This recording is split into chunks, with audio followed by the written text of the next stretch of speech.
Is everything. I'll bet you have. I've heard many say that. In fact, they'll say something like, if you can believe it, you can achieve it. And that never quite rang true with me. So I began to press the issue, and I have come to the conclusion that attitude isn't everything. Now, I'm not disclaiming or in any way being disparaging about attitude, because I think attitude is very important. But if anybody comes up to you, tells you that attitude is everything, I don't buy into that. That's not true. For example, attitude can't replace incompetence. If you're incompetent, you can be very happy, but you can still be very unsuccessful. Now, here's what I do know.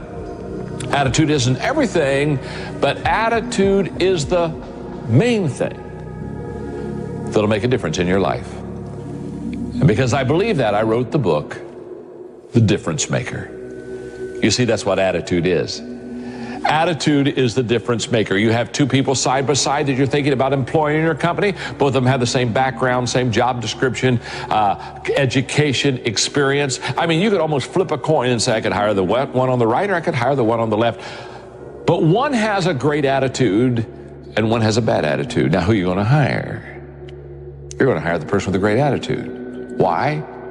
Because it was the difference maker. The one thing I'm the most happy about in terms of my career is the fact that I got there with the grace of God, first of all, but short of that, I got there just by working hard, not partying with the right people, not compromising myself in any way or cutting any kind of deals, just by working hard, just by plugging along, sawing wood, as I like to call it. I'm a 20-year overnight sensation. I always believed that you need to understand the reason why your business work. What is the essence of your business? What makes it work? Now, the foundation of my business, at its core, is semiconductor technology. Here in Silicon Valley, we usually like to refer to semiconductor technology as Moore's Law. Moore's Law is not so much a physical law as it's a law of competition. It is a law of challenging engineers. It's a law almost of setting pace.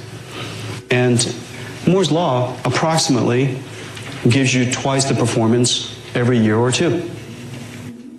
And so understanding the fundamental ingredient of our business improves by a factor of 2 every year, and simultaneously reduces in cost by a factor of 2 every year. Most people don't use their imagination constructively. Most people use their imagination destructively. They imagine what they don't want. We've got to consciously and deliberately imagine what we do want. If we will take and sit down with a pen and ask ourselves, what do I really want? What do I really want? And write it down. And then make a written description of it in the present tense. Writing causes thinking. Thinking creates an image. And you get these images going, you're building a vision in your mind. It's the visionaries that's changed the world. Think of that. The fact that I can sit and look into this camera, and you can sit and look at me on your phone, or on your TV, or on your laptop.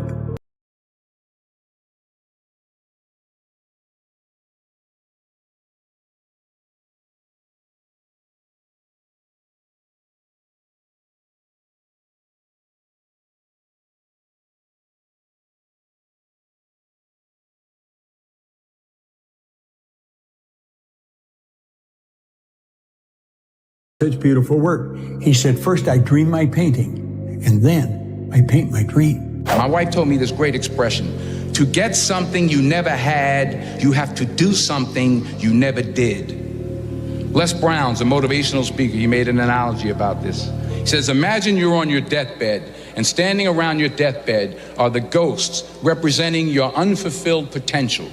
The ghost of the ideas you never acted on. The ghost of the talents you didn't use. And they're standing around your bed, angry, disappointed, and upset. They say, we came to you because you could have brought us to life, they say. And now we have to go to the grave together So I ask you today, how many ghosts are going to be around your bed when your time comes? You have to be authentic. I mean, you've got no hope if you try to pretend to be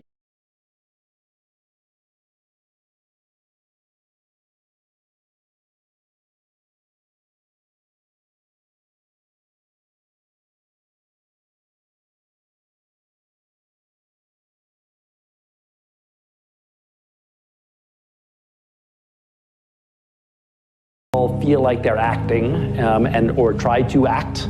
And you may be a really quiet person, and that's fine. But if you have that fierce will, that desire for the institution, the company to be great, and your own role in that is secondary, and you authentically express that in whatever ways you do, then you'll be greatly accepted. Okay, and so that's all it takes, is to be authentic and not try to be something else, and to fundamentally care at your core about what's good for the company. And if everybody knows and you act in the notion of what's good, as best as your judgment can tell, what's good for the company, they will see that, and people will follow you, and they won't be cynical. It's when you hide things, it's when you pretend. Going against the tide is great if it works. Now, it doesn't always work, and you really have to be smart to go against the tide, because you're going against a lot of smart people. But when you get it right, you'll end up better, whether it's Microsoft or Google. I mean, so many people that have really hit big have gone against the tide. But you have to have great confidence in yourself. You have to be the right person. There are very few people that can pull it off, but when you pull it off, it's great. Same thing in real estate. You go against the tide. People are selling, you're buying, the tide changes. You don't pay a lot of attention to reviews and those kind of things? Well, you know, you're always affected by opinion, but the more opinions there are of you, of me, the less I look at them, because I just can't live my life based upon what other people think about me. So I can't concern myself too much with what other people think. You know, it's just not healthy. I don't think I could continue to do what I do if I was constantly worrying about what somebody thought about it. What is something that you believe today that 40-year-old Jensen would have pushed back on and said, no, I disagree? There's plenty of time. Yeah, there's plenty of time. If you prioritize yourself properly, and you make sure that you don't let Outlook be the controller of your time, there's plenty of time. Plenty of time in the day, plenty of time to do anything, to achieve things, like to do anything. Just don't do everything. Prioritize your life. Make sacrifices. Don't let Outlook control what you do every day. Notice I was late to our meeting, and the reason for that, by the time I looked up, oh my gosh, you know, Ben and Dave are waiting, you know, it's already. We got time. Yeah, exactly. That's didn't stop this from being a great chat. No, but you have to prioritize your time really carefully, and don't let Outlook determine that. I have in my travels occasionally met promising young people who insist they are not going to ask for help along the way. They want to figure it out themselves. Mine was the opposite approach. It is hard enough out there. Get all the help you can. Getting help really is just a part of a lifelong search for wisdom. I know you've brought up Bobby a couple of times, and considering that Samir and I have worked closely together for 13 years, I'm curious, what is it about your relationship with Bobby that has allowed you guys to work well, to work efficiently, to get through problems together after all these years?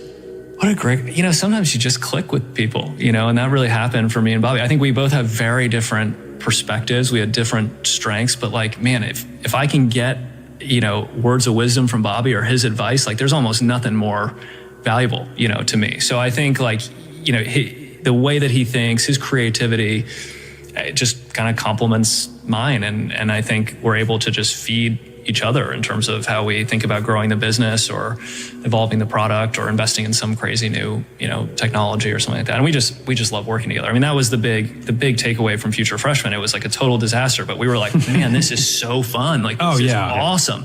And I think that learning that wow, okay, we found something we love doing. We love working together. That's been kind of the cornerstone of the whole thing. Most important thing is there's two sides. There's really sort of the intellectual or mental side. You have to pick a business that has a niche. You have to have a reason to succeed. You have to be something like we were doing, say, Japan can beat Germany in manufacturing of this type of a product. That was the niche, really. And then on that, you just have to have a total and complete passion, because there's going to be so many dark moments. I think the dark moments are true for any entrepreneur or any startup company. I'm sure that you talk to Steve Jobs and Apple, you'd see many, many dark moments.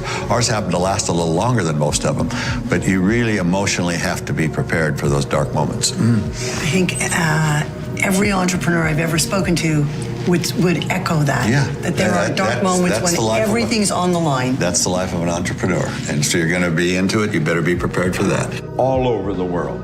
I mean, all over Asia, China, South America, North America, Europe. And I'm always asking people, what do you really want? And I have found most people don't want to be really wealthy. What they do want is they don't want to have any financial concerns. If they want to buy a new suit, they can go and get one. If they want to take a trip, they can take the trip. If they want a new car, they can get the new car. They don't want to just run out and spend or buy. They don't want to have any financial concerns. 2, they want to wake up in the morning excited about how they're going to spend their day. And the 3rd, they want to mix with people who are upbeat and creatively productive. Those are the 3 things that people really want. So in answer to your question, if somebody's watching, what's the first thing they should do? Well, the first thing they should do is understand why we have goals, not just to set a goal, because most people don't set goals right. They're operating with a limited level of consciousness, so they're thinking, if I could get a little more money, and if I could get him to help me and her to help me, and this happened, then I could do this. Maybe this is get a new car. What we've got to understand is we're trading our life for our goals. Literally trading our life. Would you trade your life for a car or a house? I don't think so. Usually in companies, there's a notion of a hierarchy, a set of objectives, a quarterly plan, and so forth. We had none of that.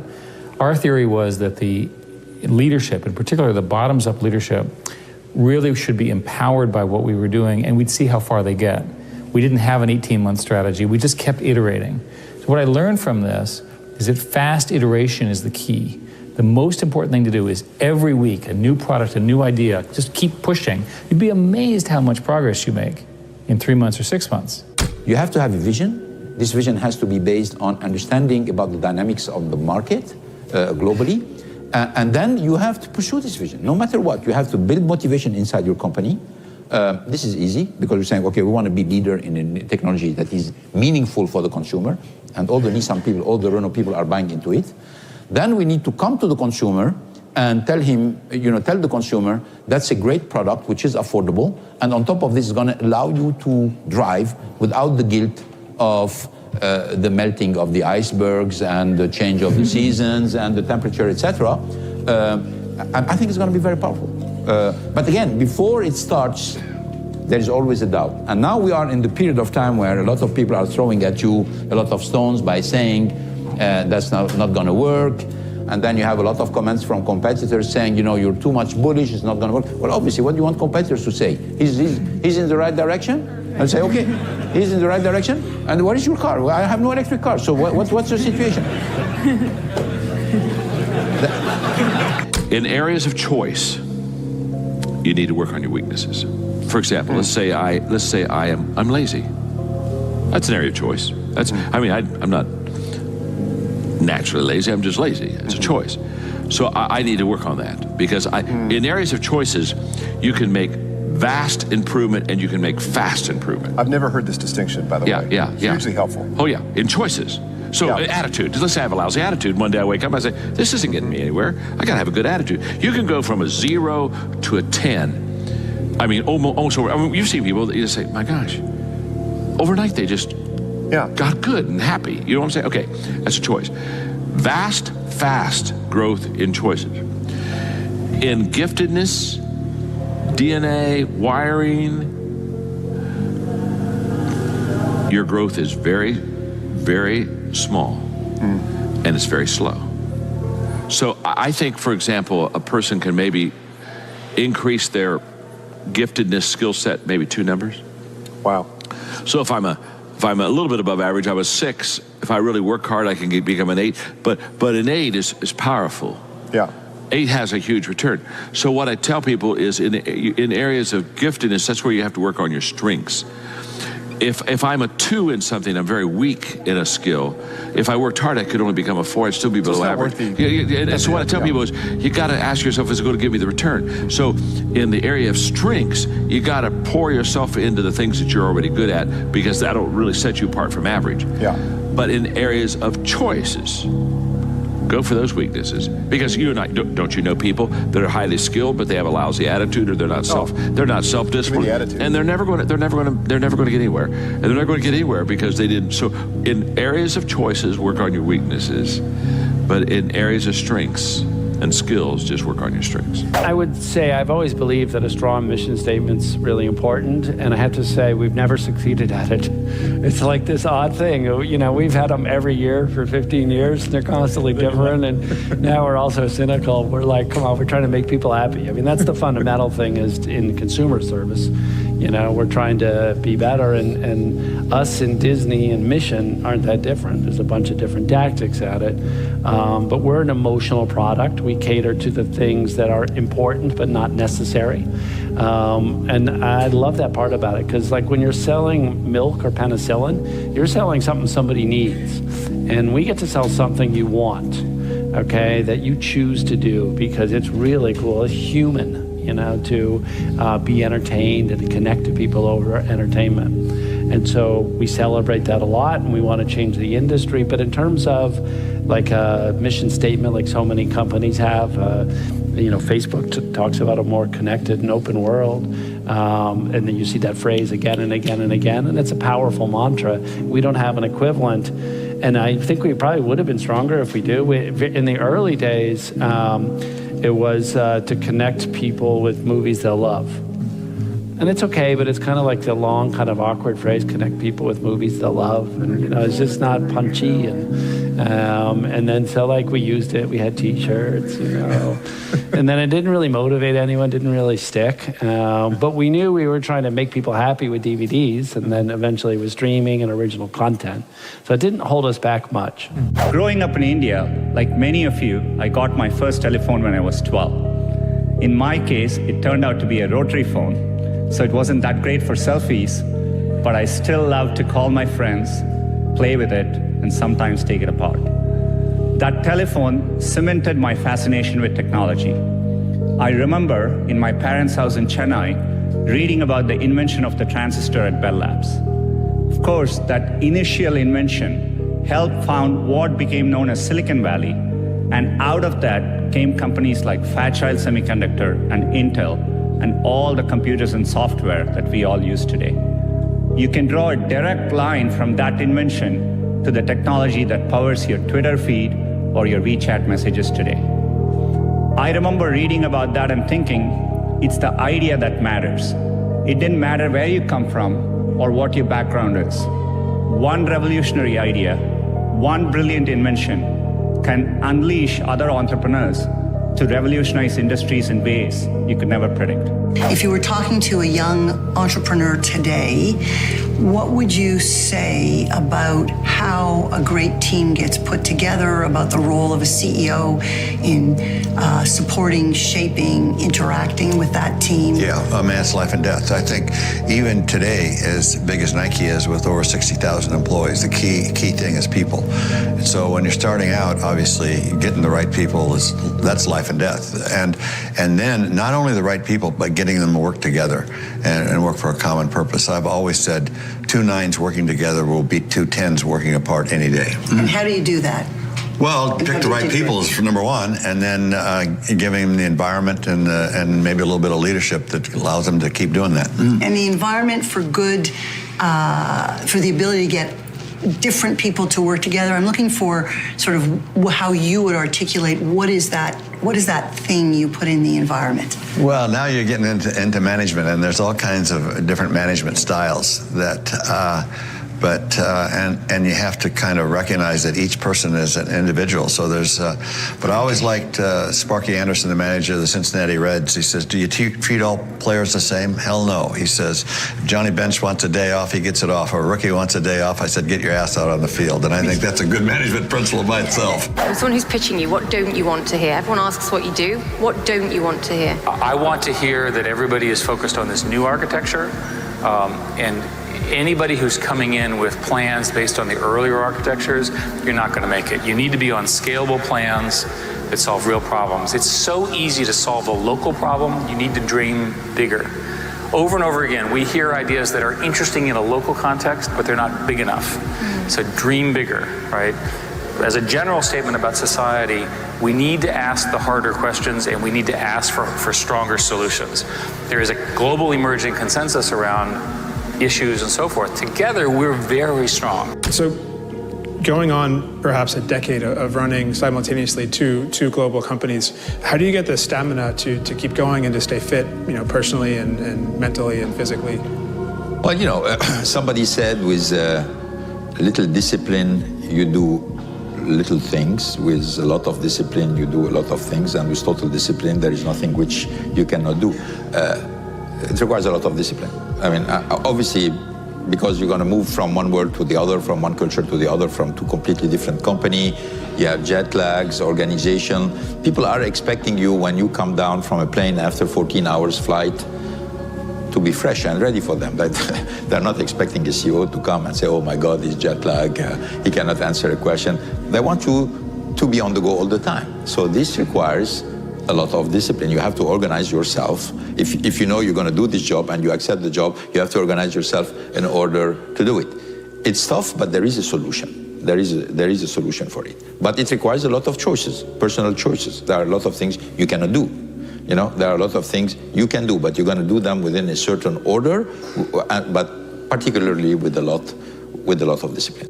Brands are, one of the most interesting parts of business. But I mean, basically a brand stands for something. It creates an emotion in a person's mind, either positive or negative, that brings out all kinds of reactions to that brand. And when we got to start our own brand and have our own name, we were very ambitious in some of the things that we wanted it to stand for. But I mean, as you stop and think about brands around the world, Sony and Coca-Cola and Rolls-Royce, where they all stand for very different things, but they all create an emotional response and something that's really strong and powerful. Are you going to be able to make products who are hits? Okay, first question. After 1-2 years, we started to renew the product lineup. We had some hits. Some of them are major. How do you know you have a hit? It's not the media writing about it. Is how much profit are you making from this car? That's the way you know you have a hit. The 350Z is a hit. The Murano is a hit.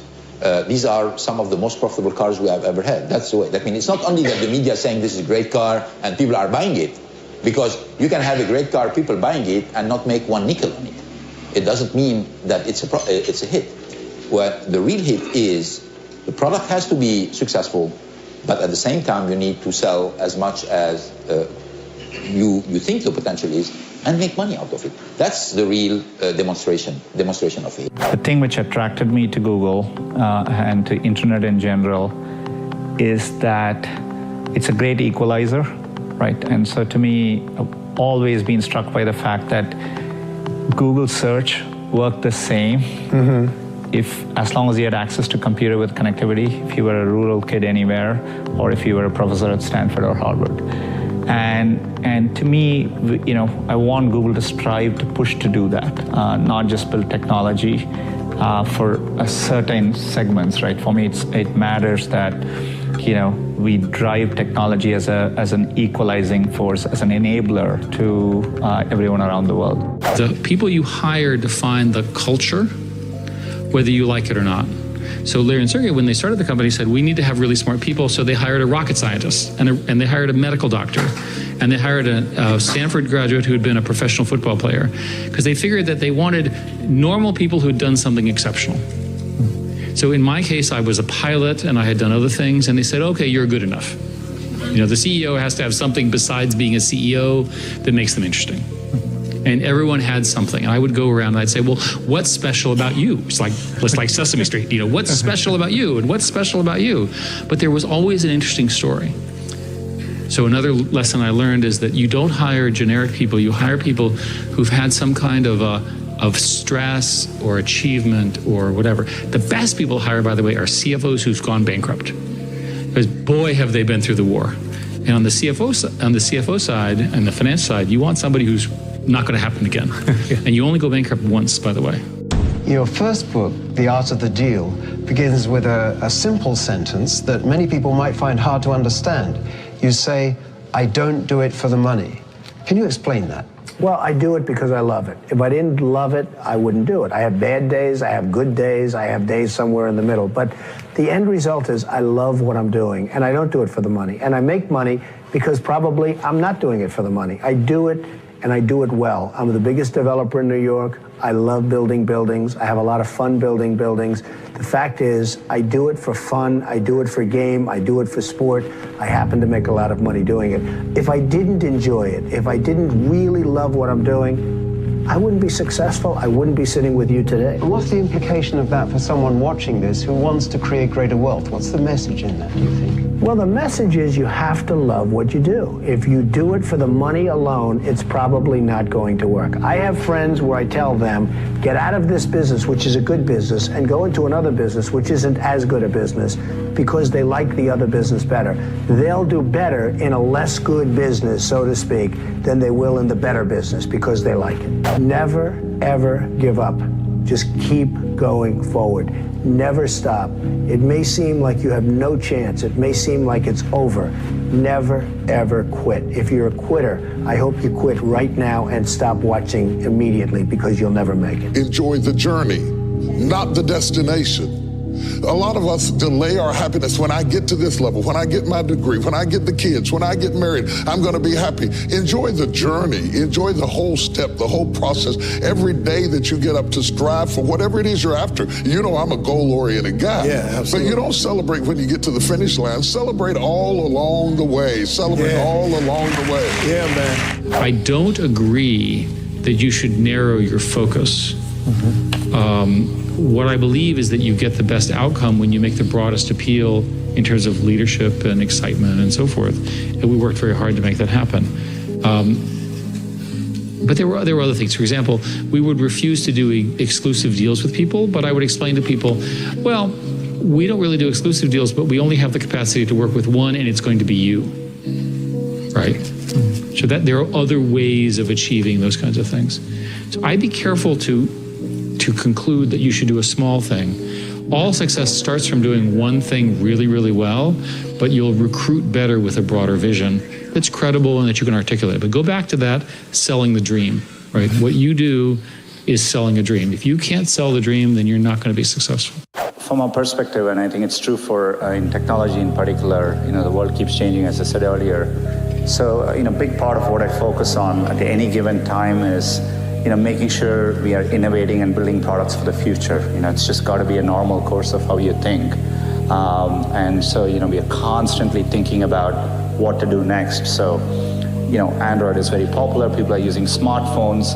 But, you know, I always sit and think about what is the next version of how people use computing, right? And so we are thinking about, you know, things like virtual reality or augmented reality. So these are all new areas, but we are constantly thinking about it. And so you have to do that on a constant basis to push forward. I think most people are confused about money. Most people don't have a healthy relationship with money.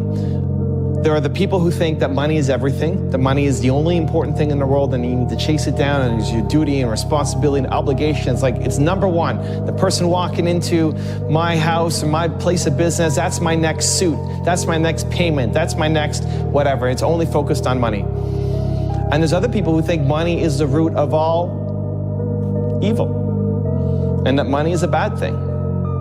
Money is a tool. Money helps you get a lot of things done. Money helps you go places. Money helps you accomplish your mission. Money needs to be in your top 5. It's just not number 1. Money needs to be in your top 5. If money does not become important at some point to you, if it's not in your top 5 priorities, you'll never make money, and you'll always be by yourself, struggling, trying to figure out how to make something work. But it's not number 1 either. If you put money above all else, you'll end up doing a lot of work that you hate, and you never get good at it just because you're chasing opportunities. This is a big reason why so many entrepreneurs fail.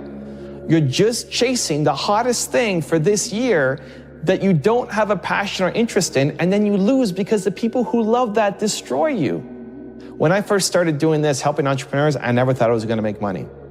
My first speaking gig, my first option to help people, was in Canada, in my hometown of Toronto, was at a YMCA. It was a free event. They had an entrepreneurship program. They asked me to come and speak to their members.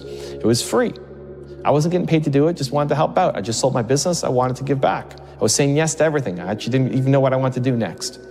And so I show up, and it's this big room full of chairs, and only 3 people show up to that first event. Only 3 people. Can other people to do? You're lucky in life when you find it, and you can't guarantee you're going to find it in your first job out. But I always tell college students that come out, I say, take the job that you would take if you were in. Happier if you've got 2X instead of X. You're probably making a mistake. I mean, you ought to find something you like that works with that, and you'll get in trouble if you think that making 10X or 20X is the answer to everything in life, because then you will do things like borrow money when you shouldn't, or maybe cut corners on things that your employer wants you to cut corners on. Or it just doesn't make integrity, intelligence, and energy. And he said if the person didn't have the first 2, that the latter 2 would kill him, because if they don't have integrity, you want them dumb and lazy. You don't want them smart and energetic.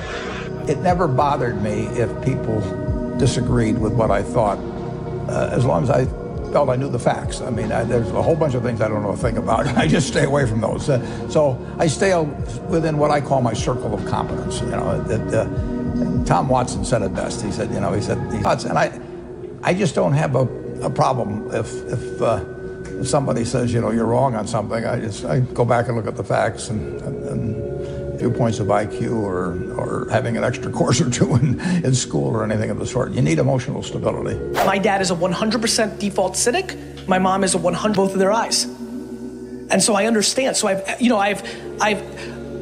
to be honest, I'm grateful that I skewed more towards optimism. It's what entrepreneur does, unless you're delusional and optimistic, right? But I was so grateful that I got into my dad's sphere of cynicism, right? Because what it did was it allowed me amazing. I think I'm crazy practical. It's why for 25 years I've built businesses, never borrowed money, never lost money. Like, I'm always practical. So, and I think that's a kissing cousin sometimes to cynicism. And I think, I have a friend who's like, I'm cynical. I'm like, you're practical. You got a little hint of cynicism.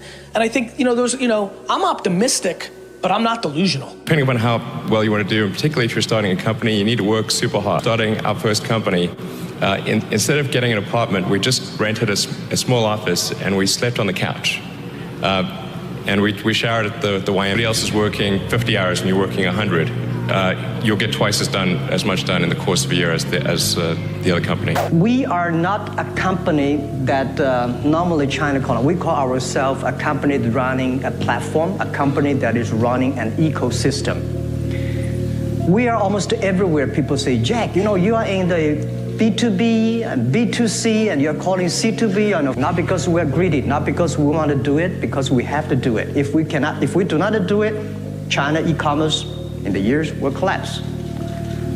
I remember 9 years ago when I started Alipay, people say, Jack, don't touch the financing sector because it's illegal, you may be in prison. And we taught ourselves if we don't do it, the China e-commerce will always like a chat room. Everybody say, it's a good thing, and I don't pay, you don't get the things. So I say, well, put me in the prison. Let's make sure that Alipay, the payment solution, works. And people say the payment solution is such a stupid idea. It's an escrow service. I pay you, hold the money, and you get the things. You pay the money. If you don't get the things you want, return the money. They say it's a stupid product. And I say, as long as... Helpful is fatalism to some degree. If you just accept the probabilities, then that diminishes fear. I and I just accepted that actually probably I would just lose everything. But that maybe would make some progress if we baton and keep moving it forward, so that we still do some good. Same with Tesla. I thought the odds of a car company succeeding were extremely low. In the future, you will not make money by the service you offer, how good service you do. It's going to be how efficient you are. And Alibaba, we control our headcounts by efficiency we have. We only have 24,000 people. I tell you a story. To do that, before you have those obligations, so I would encourage you to take risks now. Do something bold. You won't regret it. If all the heroes die, who want to be the hero? So my movie, I want to make the hero live. Right. So this is I think we should learn a lot, and it's only about 2 years, so we have another 8 years to go. I want to make our company that it's not e-commerce. It's something that giving people inspiration out of the catching whales. People make money by catching shrimps. So we serve small business. Fair enough. What would you say are the top 3 ways, the best ways to multiply money then? Get rid of it. You got to get rid of it. At some point, you got to quit being a saver. You got to start being an investor. Debt is money. Please understand me. In 1971, when Nixon took the dollar off the gold standard, money became debt. So the rich know how to use debt to get rich. And that's what I do. And other guys will tell you, get out of debt. You choose. Try to do what everybody else is doing. So if you do what everybody else is doing, it's going to be a lot more challenging. We want our shareholders to walk in the shoes, our directors to walk in the shoes of shareholders. We want them to care a lot about the business, and we want to be smart enough so that they know enough about business that they know what they should get involved in and what they shouldn't get involved in. Fastest way to get to where you want to be, find someone that's already there and ask them for help. You would be amazed how many older, successful people want to help. If you're not always learning, to this minute, if I'm not continuously learning, if I'm not just absorbing as much as I can absorb, someone else is going to kick me. It's better to start earlier on in life. The earlier you figure it out, the better off you are. But it can happen later in life. You're not going to get $823,000 a year at a job. There's no job that's going to hire you and pay you $823,000 without you having to go back to college and spend time and invest money. And what's happening for most people today is, they follow that age-old mantra. Go to school. What do you learn about money in school? Nothing. Get a job. Well, jobs are disappearing. Not only that, is that with artificial intelligence and G5 coming, more jobs are going to get wiped out. Plus, with driverless cars, more jobs are getting wiped out. So why would you go to school to get a job and then work hard for money, but pay taxes? What are you doing on your phone all day? There's probably something within there that's $1 billion opportunity. The crazy part about business, you only need one hit. That's it. Zuckerberg, Warren Buffett, all these people really just did one thing. But I've worked directly for Zuckerberg, Dustin Moskovitz, Matt Kohler. These are all billionaires. Sean Parker, been around Peter Thiel a little bit. I think the 2 biggest kind of surprises, 2 or 3 of them. One, they didn't set out to become a billionaire. They just really cared about a problem. Now, the second part of that, most of them didn't get to become a billionaire or super rich for 20 years. And recognizing that and being like, okay, cool. If I can be patient and focus on longevity, I can become a millionaire, multimillionaire, maybe billionaire or beyond. Things that's common, especially for employees, is thinking that they can't escape being an employee. It does take time, patience, and belief, dream, fantasy. And through that you can create the reality. I've done a lot of things, man. I've been swinging for a long time, and that's something that's available to everyone. And I do think that's missed out on, that there's a lot of ordinary people being rich and being successful, and people think it's an exclusive club, and that's just not true. I tried 24 different businesses to finally get to AppSumo, to finally eventually get rich. Think about in your own life and your own businesses, like what is the thing you're looking forward to and excited about? And it could even be small. Like one of my phrases I like is put it on the calendar. What's on the calendar? What are you looking forward to? Of what you're excited about.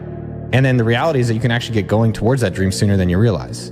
Everyone should be an entrepreneur, everyone, because if you get fired today, what's your backup plan? Go on Indeed.com and pray. Like having an entrepreneurship where you can have your own business, and if you start it right now, not how, you just get started. And that a lot of what we cover that is exactly $1 million weekend. You could do it in a weekend, which everyone has. They can change their life in 48 hours. You have the option. And a lot of people, let's take AppSumo.com.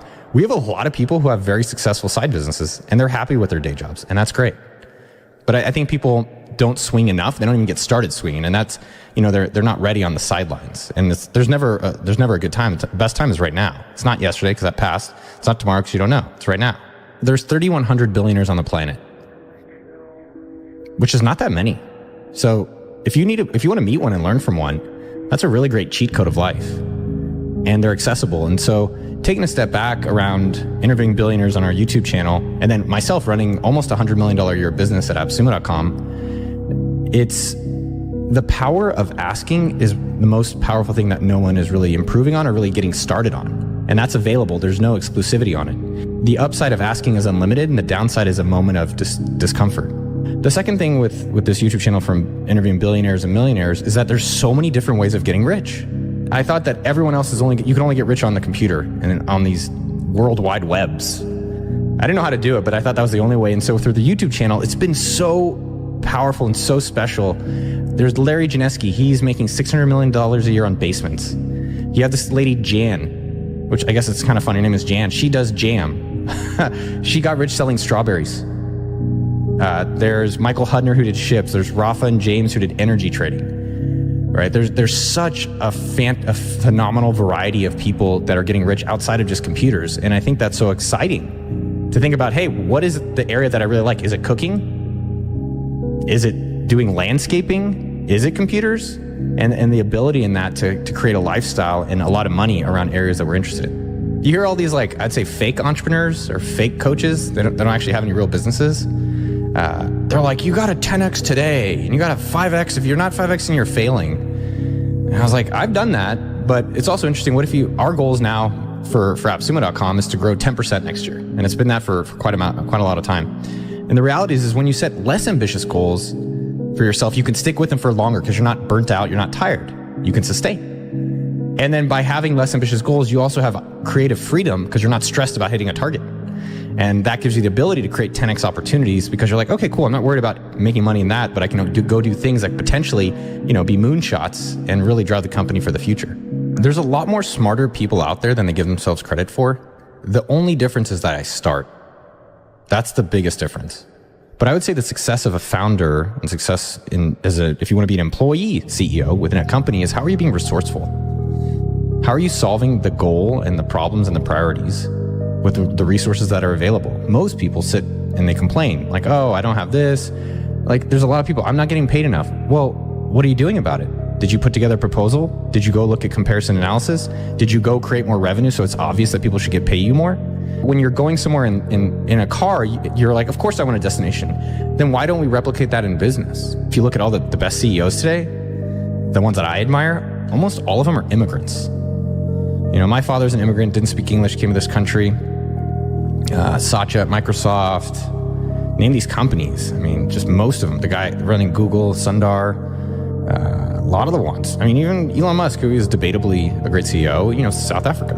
And so what is it with them that we can all learn from? And at AppSumo.com, we have Eamon from Iran, my father's from Israel, Alona's from Uzbekistan, Sean is from London, Vanessa's from Colombia. What is it about immigrants that we can all copy? Because that is what built America was. Well, y'all came here from somewhere else. And so the two things that have really struck with me, and I saw this woman who exemplified it, her name was Sharon. And she kicked so much, and she was working basically at the Best Western, serving breakfast. And if you've never been to Best Western, it should be called the OK Western, right? It sucks.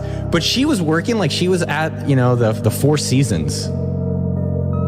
I could not believe it. She's bringing me pancakes. She's doing all these things. And she was acting like a founder and an immigrant. I would say she is an immigrant. And I asked her, I said, tell me more. What's really going on? She's like, there's two things. It's my attitude and it's my effort. Because that's in control. That you're totally in control of your attitude. And that's what I look for when I work with people and we hire people at AppSumo.com, and her effort. There's literally no restriction on effort. There's no law. The only law is 24 hours. Besides that, you can work as hard as you want. A lot of my success is just because I'm in the market and the market does well, but I'm curious about these things, number one. So I was curious about social networking, and I was like, man, money, I think worldwide it's pretty important. I think there's going to be something, if you have a free money tool, that's going to be big. Same thing then with Facebook games, that was going to be big. Then I did payments for games, that was big. And then I did kind of a Groupon business, which became AppSumo, that was big. Then we built SumoMe.com, that was big, which is a software tool. So ideally, number one, you're curious. But number two, how do you get a part of it today, right now, not how? Don't worry that you don't have a website, don't worry you don't have a big social media presence, but what can you take action on to put yourself in that space? So can you be in a community online? Can you geographically move? Can you start creating in that space? So I think people are curious maybe, and they can find it, but they don't necessarily try it and understand it, and they don't do anything about it. And I think the biggest thing for everyone out there is, what are you doing on your phone all day? There's probably something within there that's $1 billion opportunity. Same thing on what you're doing outside, same thing what you're watching on content, and just being a little bit more curious and then taking action around that.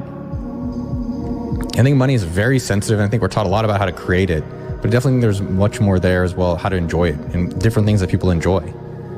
You know, a lot of the interesting thing about success is that it's always externalized, right? It's like, that person is an icon, that thing is successful, they're doing well, and I really think it's like, when do we finally feel like we're doing what we think our potential is? And that is our own icon, our own legendary status. And I would say around 40 is when I finally felt more internal validation, and I stopped focusing on so much of the external validation. Like, how much money do I have? Do I have more than that guy or girl?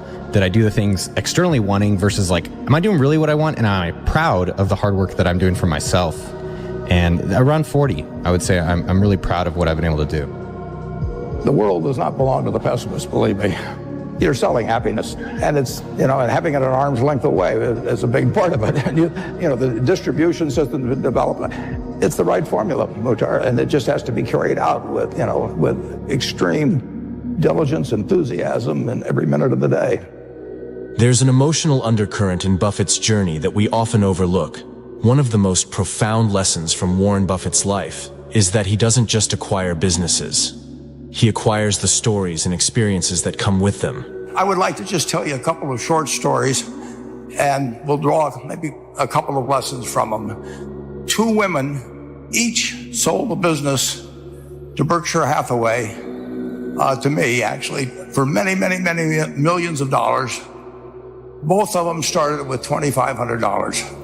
And one of them was a woman who landed in Seattle in 1917, couldn't speak a word of English. She felt like a dummy. She couldn't pick up the language. She couldn't learn a word. So they came to Omaha in 1919. And then as her oldest daughter went to school, she would come home, this daughter, Frances, and she would teach her mother the words she'd learned in school that day. And this woman, Rose Blumpkin, spent 20 years saving money, bringing first her siblings over, her mother and father, $50 at a time. She sold used clothing to do it. She had 4 children during this period. And by 1937, after 20 years, she'd saved $2,500. She went to Chicago and she bought what she could of furniture. Her dream had always been to open a furniture store. But with the same spirit that the people in this room had about having a dream and working to accomplish that dream, she built a business which she sold to me in 1983 for $60 million approximately, and which did $1.5 billion worth of business last year. The 4th generation is working in that business. This woman, Rose Blumpkin, she worked for me until she was 103. Then she retired and she died the next year, which is a lesson to all of Berkshire's managers that premature retirement, you can't tell what's going to happen. But Mrs. B, with her $2,500, one further fact about her, she could not read or write. And she didn't bring anything in unique in furniture. but she brought a determination to succeed. And I saw one other woman who did a similar thing with $2,500. I paid her hundreds of millions of dollars for her business. Today, I'd like to tell you about one other small business person. This person, I went to buy his business from him, and he turned me down, which was very wise. But this was a fellow who was born about 8 years before I was. He was born in 1922. He was a pretty good athlete, didn't like school much. And I'm going to tell you one thing early in the story. Maybe you can figure out who the guy was. The company he built hires more college graduates each year than any other company in the United States. And this fellow, who was destined for this but did not know it, Jack, went to college for a year and then dropped out. He really wasn't that interested in school. And the year he dropped out was 1941. And when the United States became under attack, he went down to the Army Air Force recruiting station, volunteered, and then he came back to the Midwest. So now we've got a young guy. Probably by this time he would be 23 or 24 years old. And he actually kind of went from one job to another for a short period of, or not such a short period of time. And he finally became a used car salesman at a Cadillac dealership in St. Louis, Missouri. And at age 35, having moved up in the organization, the sales organization, he said to his boss, could I go into car leasing business with you? The boss said, well, if you'll cut your salary in half and you'll come up with, I think it was $25,000, which he borrowed, we can become partners in a car leasing company. So my friend Jack started at age 35 in the car leasing business. And he had 7 cars. It was pretty slow.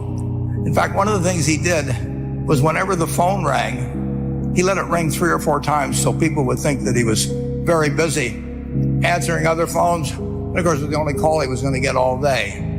So his first venture was okay, but it wasn't really going to go anyplace. And there's a lesson in this for all of us. At age 40, he decided with 17 vehicles, 17 cars, he was going to go into competition in the rent-a-car. And he's got 17 cars, and his cars aren't any different than theirs. I mean, he's buying them from General Motors or Ford or Chrysler. And he can't get the airport locations. Those companies have them all sold up. But he was determined that he would basically offer the customer, can't offer him a different car, but he can offer them friendlier service than they've ever seen. And so he started a company. He named it after the battleship that he'd flown from in the Pacific, which was the USS Enterprise. And he died about a year and a half ago. But when he died, his rent-a-car company, starting with those 17 cars, was worth more than Hertz and Avis and all the rest of the rental cars put together. The man's name was Jack Taylor, and his son, Andy Taylor, is a good friend of mine, runs the business now. A grandchild is in the business. There'll probably be a 4th generation along the line. So this man in the United States, he didn't invent artificial intelligence. You know, he didn't do anything that, just like Mrs. B selling furniture, I mean, that any one of us could have entered those businesses. But he lived by the creed, basically, of delighting his customers and working with people and establishing the relationship with them so that they in turn would want to delight the customers. He couldn't go out there and take care of every rental car. possibility, but he learned how to project himself and his attitude toward his fellow man and his desire, to make a friend out of every customer. He managed to take very ordinary cars and turn them into this extraordinary business from virtually nothing. But at the age of 40, with all of that experience behind him, he found the golden key, and he took a very ordinary business and turned it into an absolutely extraordinary operation. And just like Mrs. B, or Rose Bumpkin did with furniture. Buffett's journey isn't just about balance sheets and profit margins. It's about connecting with the human side of business.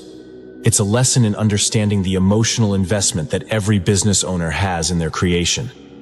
In a world driven by cold calculations and cutthroat competition, Buffett's approach offers a ray of hope for every entrepreneur.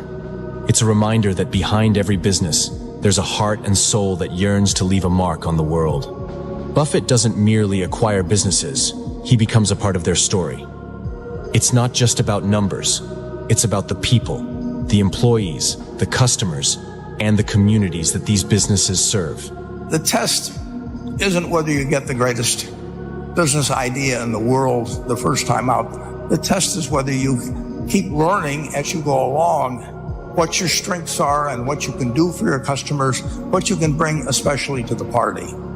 And to do that,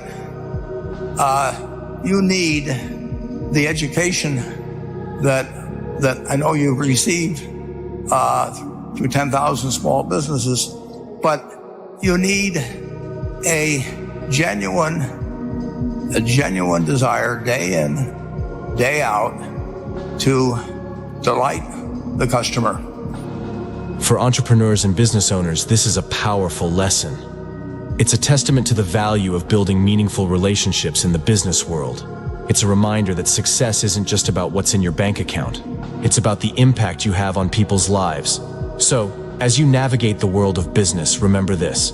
Your journey isn't just about numbers and profits. It's about the people and the stories that enrich your path. Success isn't just about building wealth. It's about building a legacy and the profound lessons from the hearts of those who've walked the entrepreneurial path. We hope this video inspires you to follow your entrepreneurial dreams.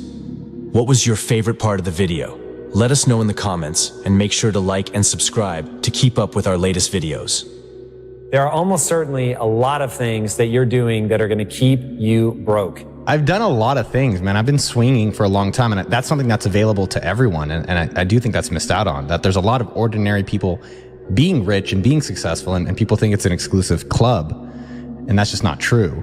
There's a difference between wishing for a thing and being ready to receive it. No one's ready for a thing until they believe that they can acquire it. Now you're in a solution-oriented mindset. And people that get wealthy, let me tell you right now, all they think about are solutions. How do I solve this problem? Because if you're wealthy, you must remember you're paid in direct proportion to the difficulty of the problems you solve. And if that's true, you better get very good at solving very difficult problems. And if you have something that's holding you back, like I'm not as smart as a lot of people, and that really pisses me off. But the reality is, pissing and moaning about it is not going to make me any smarter.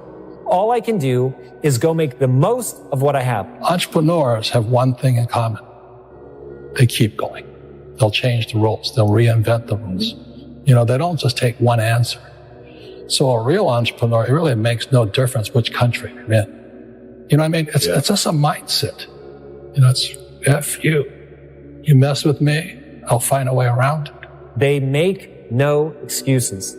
They take total responsibility for their lives. In fact, many people that fall into that category will take responsibility for things that clearly don't even have anything to do with themselves. People are spending all of their money. Death habit number 1. You're spending all of your money on liabilities and not assets. So the key is to understand what an asset is, to understand what a liability is, and to buy appropriately. An asset is something that when you buy, it's going to go up in value and not cost you money, or even pays you money.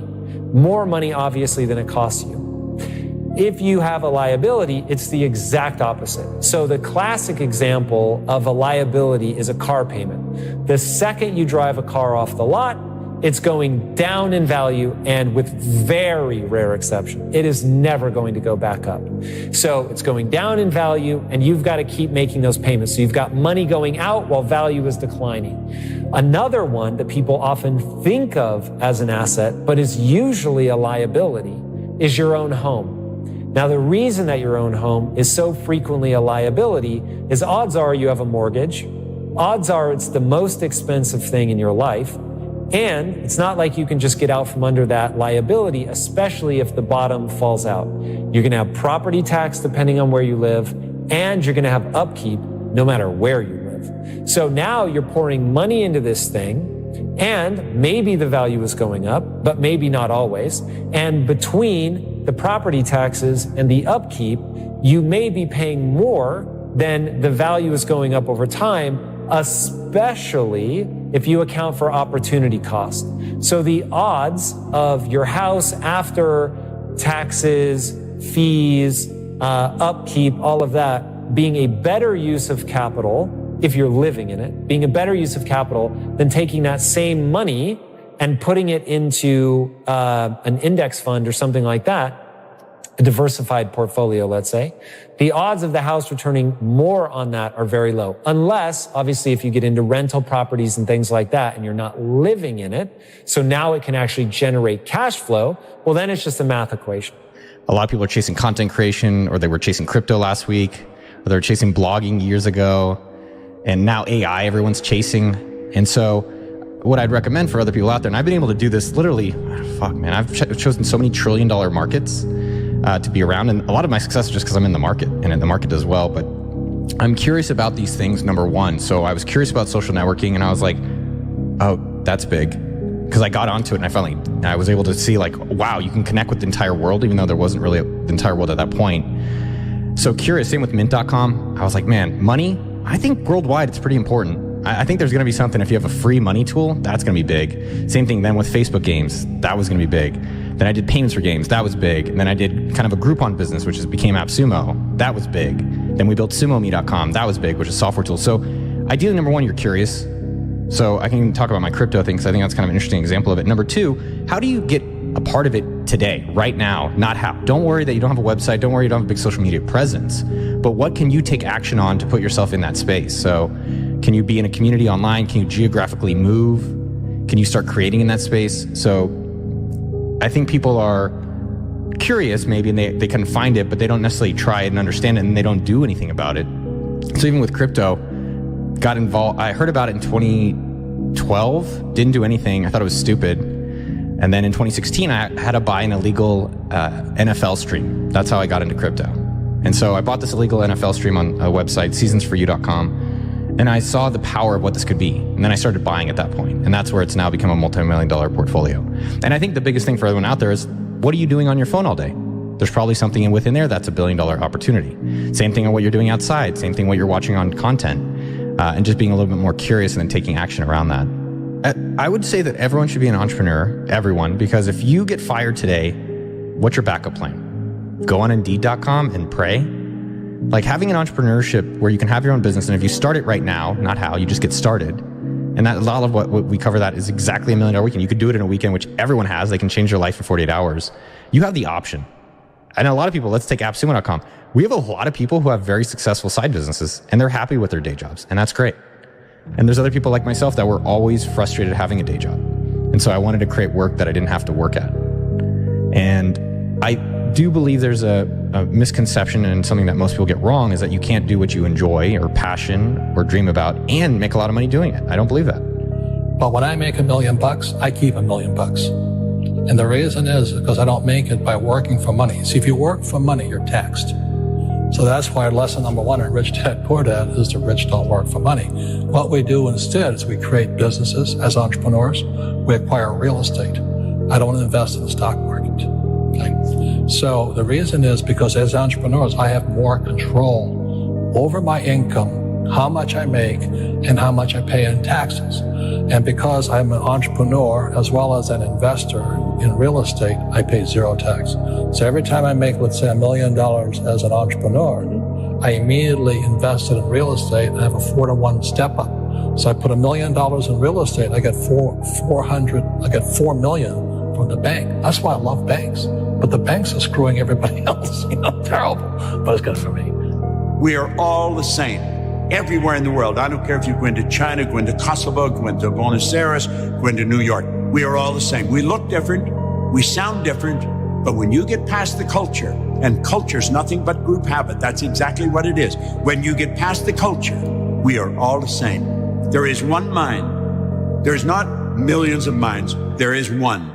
And we are an individualized expression of it. And when we tap into that universal mind, it operates by law. The idea must move into form. That's one of the first laws of the universe, the perpetual transmutation of energy. You understand that winter never follows winter. When the tide goes out, it always comes back in. I got a beautiful Japanese maple just outside my studio at home. Every fall, the leaves fall off that, but every spring they come back. All the great paintings, Rembrandt, Van Gogh, all of them, they were inspired to do the great work. We have to understand that whatever Rembrandt or Van Gogh used, we have available to us. We're God's highest form of creation. Spirit flows to and through us. It's our responsibility to decide what we're going to do with it. I think we've got an obligation to do great work. We're only here for a short time, not a long time. And we've got the faculties and the ability to do great work. I think we should. Entrepreneur, right? It's one of the most overused nonsense terms out there. You can become anything. Lots of different opportunities, but you got to try to find these new fields, these new things which are emerging. Now, here's the good news, right? According to futurist Peter Diamandis, between 2022 and 2026, the world will see as much change as between the year 1900 to 2000. In 4 years, starting next month, we're going to see as much change as between the years 1900 to 2000. New technologies, new opportunities, new things are going to emerge. The whole field of Web3 emerging right now. Truly bad news. There's going to be massive disruption across companies all around the world. But if you're an entrepreneur, aspiring entrepreneur, it's good news, because there's going to be so much change and so much opportunity for you to disrupt the established players. So the mastery is about your high level of skill, right? And to do that, you have to go through an apprenticeship. You have to learn things over and over and over again. To truly believe that fulfilling your career ambitions is going to lead to a high sense of fulfillment in your life. So money doesn't bring you happiness. It's never made me happy. I don't measure happy. What do you measure? I measure accomplishments. I measure targets. I measure, who I'm helping, things that I can actually physically measure. To me, there's no way to create real wealth by just going inside. I got to add people. How do you get people to know who you are? I say almost yes to almost everything. Why do you say yes to everything? Because it connects me to another person. I need people to get to know who I am. I'm going to become somebody.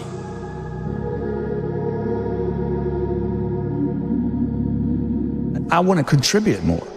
I don't think about I want to be more happy. I'm not thinking about joy. I'm not thinking about contentment. I'm thinking about action. I want the action. I want the grind. I want the possibility. I want legacy. I'm trying to figure out how to extend 100 years. How could Grant Cardone still be relevant in 20 more? It's the things you didn't budget for, the big dream.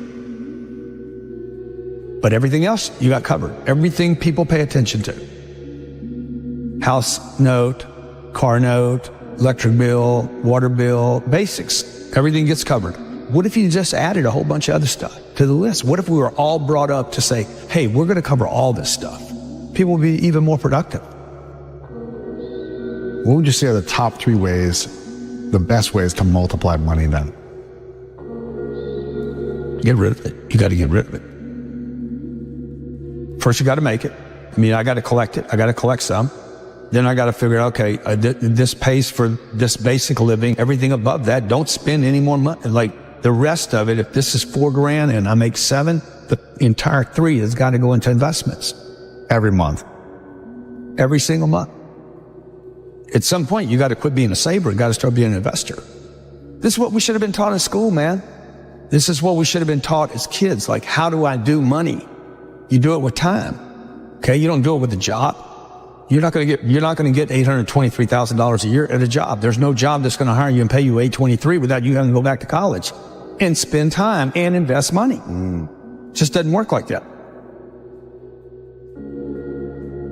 What do you think people in the middle class are doing that they should shift in their mindset in order to start getting out of that? Well, you don't borrow money to go to college. Why would you trade 5 or 6 or 7 years of the income? Time is money. So I wouldn't go to college. I would never buy a home. I would never put debt on a home. If I bought a home, I wouldn't put debt on it. And these are nevers for me on the come up. On the come up, yeah. On the come up. Once you have the cash. Dude, once you're wealthy and you want to go buy homes and, buy yachts and stuff, go do whatever you want to do. But on the come up, you would never spend your income. You would never spend primary income on improving the quality of your life. You would only invest. And that's what I'm trying to teach my kids. Like Sabrina, I let her pay all the bills. I've been doing this since she was probably 6. You pay the bill. We don't give them an allowance. I don't think any kid should be given an allowance. Interesting. Why not? If they want money, they become an employee of the company. They work for the company. We give them a series of things to do. We pay them once a year. Okay, we give them a big check at the beginning of the year. That money goes into Cardone Capital. Wow. And they live off the distributions. Come on. Sometimes they'll get a bonus for doing extra stuff. But they don't get the money. They never get the money. It's invested and they get that money is invested, they get the distributions. They will create wealth over the next 10 years. But it'll be their own wealth. It's not something I gave them.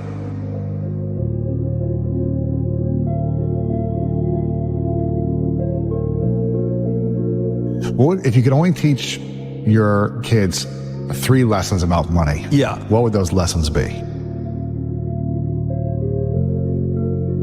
People. Number one, meet people. No one's a stranger. The money's a people game. 2, once you get it, don't lose it. And number 3, invest in things where you can never lose your capital. Now, the person watching this, she's a waitress and she's got 2 kids at home. She's like, I'm never going to make $800. It's because you already gave up on the idea. It's like you never said that's the target. And you keep thinking you got to wait tables. And you quit already. How many people are in debt in America?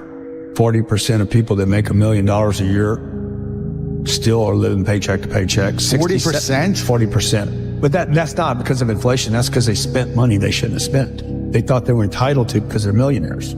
They live above their means. They live above their investments, not their means. How can we shift the relationship to money that we have so we can have a better experience emotionally and spiritually about money? Anything you're hiding, you're going to have problems with. The secret keeps you sick. First thing I look at every day is my money. I have a great relationship with my money. I'm not just going to think about it. I'm going to be somebody today. I'm going to grow into who I should be. What I've done already is impossible. From where you came from and all these things. From where I came from, I should be dead. I should have been dead at 25 years old. Or in jail. Messed up forever. Instead I became this guy.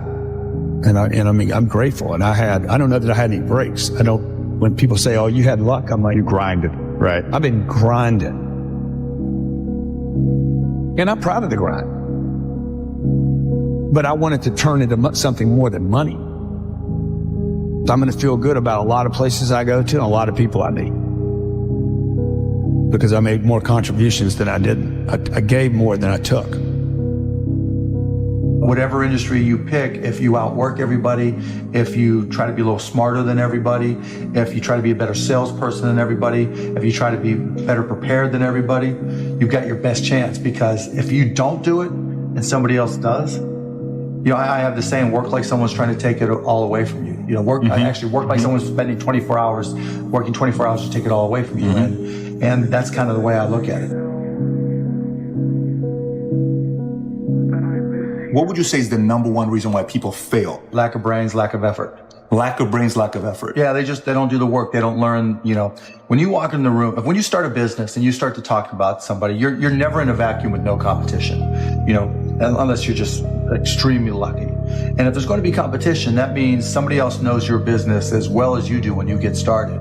And if you walk into a competitive environment and they still know more about the business than you do and more about your customers, you're going to lose. But most people don't consider that. They don't do the work. They don't learn more about their industry. They don't know even about their business. I mean, and so you've got to put in the effort to know more about your industry than anybody else. And that's the brains part, and that's the effort part as well. Because look, if you're competing with me, you better know what you're doing. Otherwise, I'm going to kick your ass, you know, and you're not going to outwork me. And so, you know, the combination is usually what kills businesses early on more than anything. You could, within a 5-10 minute interview, say, this dude's not going to make it as an entrepreneur.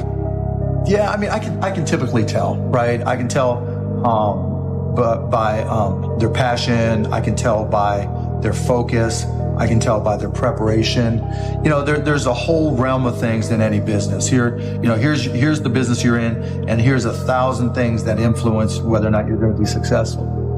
You know, through my experience in businesses, I can put myself in his position and say, okay, here are 900 of the 1,000 things he has to be aware of, and then go through and ask. And by how many of those or her issues they've been able to address already, that kind of gives me a sense of how hard they're willing to work. You know, and I can tell by the questions they ask me. So all I have to do is say, okay, what do you want to know? And, you know, when they start saying, what should I do? They ask you. Yeah, you know, and that's fine, right? And I want them to ask questions, but, you know, people like to say, you know, the only stupid questions are the ones you don't ask, and that's not right, right? Because the questions you ask tell whoever more about you than anything else you do. Because in particular, it tells me about your preparation. If you ask me questions about just basic things that you should have known and you should have down to a science, that's going to disqualify you almost more than anything. If you're not always learning, if I'm not continuously learning, if I'm not just absorbing as much as I can absorb, someone else is going to kick my ass, right? So you talk about paranoia. The greatest source of your paranoia should be knowledge. If someone else knows more than you do, and if you're not learning, if you don't know how to learn, if you don't have a thirst for learning and acquiring information, you're SOL.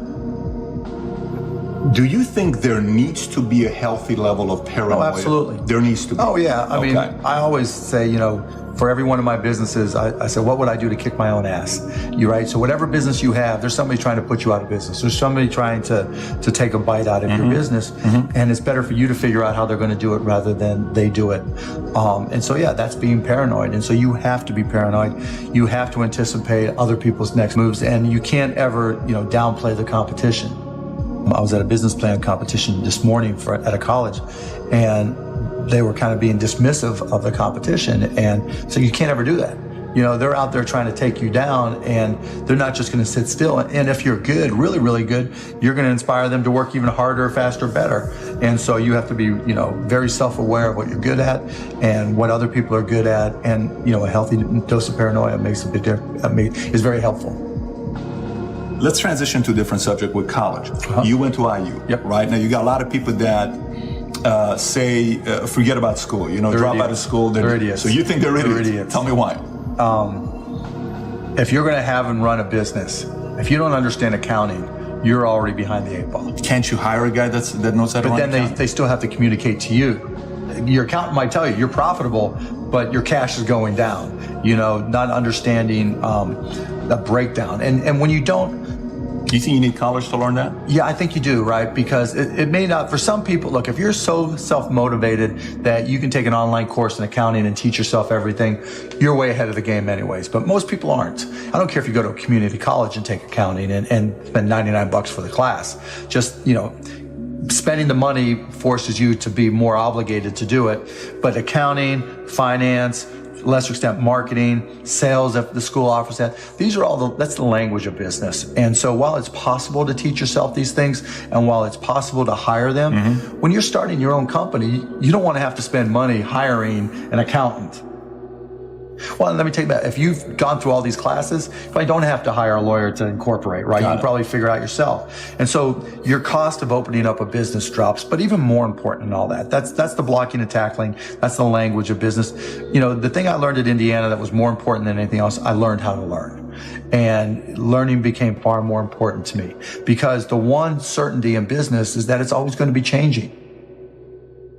How does one entrepreneur increase the speed in areas that they can increase? There's certain things you can't control. Speed in what way? Speed of growing your business. All right. So how fast can I grow it? Yeah, I mean, it just depends. You've got to know your own skill set, right? And you've got to know how that fits within your company's life cycle. You know, some companies are slow grind.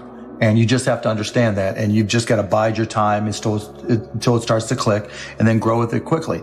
You know, if you're trying to release a product that needs to be ubiquitous, you've got to go as fast as you can, and then, you know, release a product, like a launch. Yeah, and you know, there's a lot of people who will say, you know, perfection is the enemy of profitability, right? And that doesn't mean you have to wait till it's a perfect product.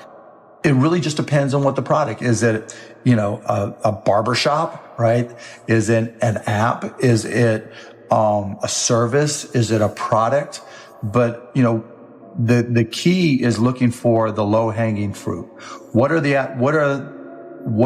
customers are willing to write you a check or commit to it, you know, so that they're willing to integrate it into their daily lives or integrate it into their daily business. And so getting a commitment either through time or revenue is typically what I look for. And so if I can get a commitment, then I'm going to be able to learn. I'm going to see how they use it. Do they sustain usage?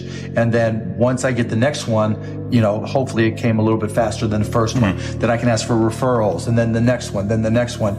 And I just try to ramp it up. You know, when I bought the Mavs, we had no season ticket holder base. And so literally it was a matter of just putting a list of former season ticket holders in a white pages back then, you know, on my desk next to my phone, and making phone calls. You? Yeah, me. Yeah, because if I'm not going to do it, how can I expect someone else to do it, right? So just get on the phone. Hey, this is Mark Cuban. I'm the new owner of the Dallas Mavericks. You know, I'd like to invite you back for again. It's not, though. This is my business. You can't get regular sales guys to sometimes make those calls once they get to a quarter. You're a guy that's a billionaire. You're making those calls. But that's all, you know, and that's fine and good, right? Because everybody's got their own goals, right? But still, I don't want anybody at the Mavs to be able to say, well, he's not willing to do the work, right? There's, you know, if I walk around, I'm picking up all the papers. I'm not saying go get that picked up. I'm like, okay, that's trash. I'm picking it up. But in terms of speed of growth, it's really, you got to get that first customer first. And then when you get that first, what did you learn? Reiterate, get that next customer. And then hopefully as you learn more and more through the process, then the next one comes by even faster. You know, alluding to it earlier about entrepreneurs being born or built, you know, and I think I knew I was wired to be excited about business. How or why, I don't know. But, you know, and there's certain guys that have the genetics to jump out of the gym, right? There's certain guys, you know, that, you know, when they golf, they have the muscle memory and the discipline. You know, Dirk Nowitzki may not be the most talented guy in the NBA, but his discipline and his focus to do what's necessary to be successful, he's willing to do, and combine it with being 7 feet tall and being skilled, you know, it makes him an amazing basketball player. So it's understanding what your skill set is, finding the right place to use those skills, and then going for it. You know, will that make you $250,000? It depends if you pick the right industry. You know, I started my first business when I was 12. I was buying and selling baseball cards, buying and selling stamps. Anything I could do to make money, I was hustling and trying to do. So I was into business, but I not so much where it was all my friends were into it with me, so they wouldn't know. Baseball cards. Yeah, baseball cards, you name it. I mean, I grew up in Pittsburgh. And so I would, probably even less than 12 years old, I would go out and buy a bunch of baseball cards that I collected. And I would I would say, okay, you're guaranteed to have a Pittsburgh Pirate in this package. And I would charge 3 times as much. And I'd set up on this park bench down in the park down in Scott Township where I grew up. And I'd have these little sales. And it was great. I made money, and I mean, it was, and I learned as much about business when I was 9, 10, and 12 as I learned any other time. You hear all these, I'd say fake entrepreneurs or fake coaches. They don't actually have any real businesses. They're like, you got to 10x today, and you got to 5x. If you're not 5x, then you're failing. And the reality is when you set less ambitious goals for yourself, you can stick with them for longer because you're not burnt out, you're not tired. You can sustain. And that gives you the ability to create 10x opportunities because you're like, okay, cool, I'm not worried about making money in that, but I can go do things that potentially, be moonshots and really drive the company. Too late. It's better to start earlier on in life. The earlier you figure it out, the better off you are. But it can happen later in life. Now, I figured out at an early age that I wanted to write. I didn't know what I wanted to write, but I loved words and I loved writing. And if I didn't have that connection when I was 8 years old, all the way into high school and college, I would have been a lost soul. And I empathize with a lot of people who don't have that feeling when they're 8 or 18 or in their 20s. But I'm trying to tell people everybody has it. You're just not listening to yourself. You've lost touch with who you are, the core of your being. You're on social media too much. You're listening to what other people are telling you. You're listening to what your parents told you should be doing in life. In life and your own businesses, what is the thing you're looking forward to and excited about? And it can even be small. One of my phrases I like is put it on the calendar. What's on the calendar? What are you looking forward to? The vision, right? And so for 20 years, I was just so obsessed with creating money and getting money. And I was not really obsessed at all in enjoying life and enjoying the money. And that's something when COVID happened that 180'd my life. And I'm grateful for it. It was definitely unfortunate for a lot of people. I was just grateful that it brought up, okay, well, if this is not forever, how do we enjoy this life? And so a lot of my learnings and what I do in our channel is to inspire people to be able to do their own things in business journey. And that doesn't mean to be a millionaire. I will say with 100% certainty, being a millionaire is awesome. The ability to go to the grocery store and you're like, just give me the things I want, go to the supermarket and not worry paycheck to paycheck, not worry about it. I actually instill more okay, I should wait more to buy things. Let's delay that gratification instead of just getting everything I want. When I go to these billionaires, one of my favorite questions is, how do you enjoy money? But what do you regret about the money? And almost all of them, they will say they're either saying it or what they're actually saying is they regret not spending more time with their family. And only a very few were able to balance that. And that's something that stuck with me, where it's the reason I left San Francisco. I didn't want to talk about funding and employees and how big your company is. I don't care. I really, what I'm interested in is how good is your life? How are you with yourself? Not even necessarily you have to be this donor person. I think that's one way of a great life. How are you to your partner? How are you to your parents? How are you to your friends? How are you to the people you work with? And I think money is very sensitive. And I think we're taught a lot about how to create it, but I definitely think there's much more there as well, how to enjoy it and different things that people enjoy. I enjoy watches and bicycles, and I enjoy having a nice house. I never did any of these things before because I was like, I should just keep saving and saving and saving. And with COVID, I was like, maybe let me enjoy a little bit in the areas I'm spending a lot of time. And those are the areas. And then watches was also just, how can I represent pride in myself? What I've accomplished in different areas. So, me and my partner are pregnant. She's pregnant. I did the easy work, and so I got a Rolex with me and 2 other buddies. I bought 3 Rolexes, Pepsis to honor that. And that's super cool that I can do that for us and for them. And money enables that. Would I be just as happy without it? Yeah. But I would say having money to be able to have a nicer house, be able to have a house, live in Spain without worrying about the money and these type of things, it makes life so much easier. We never hear any stories about people that start in the middle and go straight down, okay? And I went straight down and then down and then down. I'd like to believe that I could look in the mirror and tell myself I'm great and then I'd feel it. But if you're destroying yourself the other 23 hours and 56 minutes, the self-talk isn't going to matter. Rich people do not value money the way poor people do. I think a lot of us, if we grew up poor, we believe it takes money to make money. Our parents told us that. Maybe a grandparent or the neighbor or somebody said that to us because that was how they justified not having their breakthrough. and getting trapped, they're like, the reason I didn't get out. And we know everybody's got an excuse in their lifetime. Everybody uses them at some point in their lifetime to trap themselves. This idea that it's not true, it's a myth. What do all these successful people have in common? You know, whether it was the mattress dealer, the car dealer, the furniture dealer, or Elon Musk, they spend money, man. You know, they spend money. They spend a lot of money. And they don't worry about money the way I was worried about it. They use money, you know, they used it. They didn't save it. They didn't hoard money. And the greatest companies on this planet today, the ones that have just some of these companies have lost money for 25 years. Look at Amazon. Yeah. Reinvest. 1.7 million employees. When I started, I remember I looked at Ernst Young. I said, I have a buddy that worked at Ernst Young. I said, how many employees you got? He's like, 240,000. Wow. And I'm worried about 10 people. What am I thinking? So when I quit studying individuals and started studying people, everything shifted for me. What is this big company doing? Because that also relieved me of being competitive with this guy, Pete, and started saying, okay, I'm going to go do what Coca-Cola does. That's when I bought the plane. Wow. Really? Yeah. How old were you when you bought the plane? I was 50, maybe 55, the first one. I bought it because I studied what Coca-Cola was doing. They bought planes. I said, why are they buying planes? Oh, then I learned how they write them off. And then I learned how they trade them every 3 years. That's crazy. So notice every 3 years, I'm trading a plane. I'm getting rid of it, replacing it with another one. But what are they using it for? They don't use it for pleasure. They're not using it for Instagram photos. Right. They're using it to go and set up headquarters in other countries. Wow.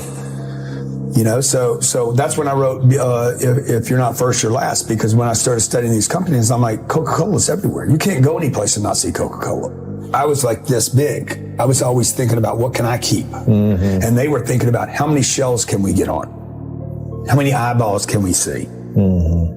So that's when it all clicked for me. I'm a guy that grew up in the middle class. All I do is do drugs all day long. I don't learn a damn thing. Nothing. One night, there's a deal that goes down in my house. Me and another buddy are partying. They call it partying. It's never a party. It's always bad.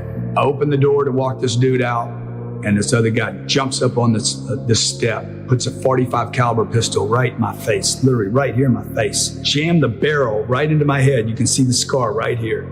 Okay? Then he took the back of it and started hammering both sides of my head, underneath the mouth, on top of the head, put 76 stitches in my head and face. And I went to the hospital.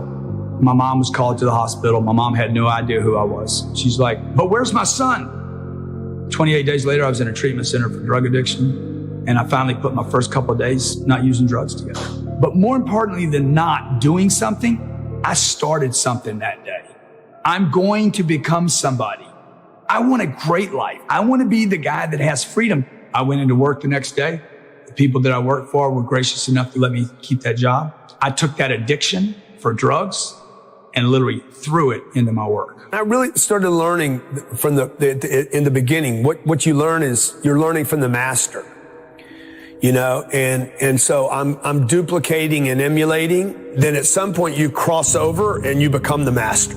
If you're a guy like me, I'm always looking to improve everything. I'm looking for another little tweak, another little twist. You and I did that with the podcast. I'm looking for that next thing all the time, how to make something just a little better, a little faster. And so at some point, I kept studying this guy until I was able. In the beginning, I didn't challenge anything. I used, I duplicated, I got let me results. follow the script that I learned. Let me use exactly what he's telling me to do. Do it. Whatever I heard, I'm gonna be like, I'm gonna make that work.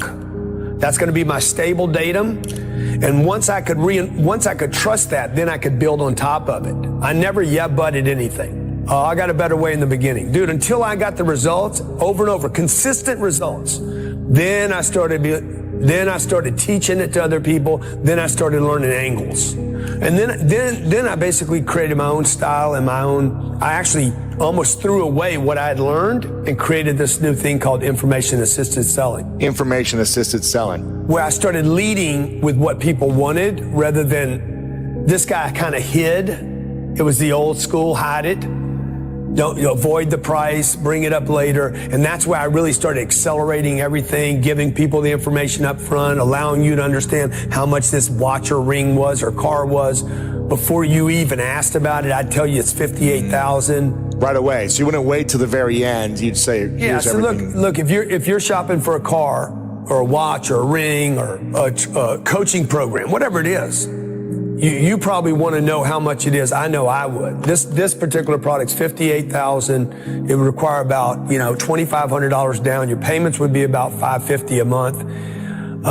Let's be sure you're on the right product. You see, I got the value proposition, the money. I got you thinking about money right now. I want you thinking about money so that when I show the product, you can start making sense of it. Because I can't convince you that it's worth it. You have to convince you. They gave me a little pill and said, you need to take this little pill every day. I said, dude, I came here to get off pills, okay? And before I left, the counselor grabbed me and said, hey, if you don't give up your ideas of getting rich, because in 28 days, you share your whole life, all your dreams, your goals, everything. They're trying to get to what happened. Give up all your ideas of writing books.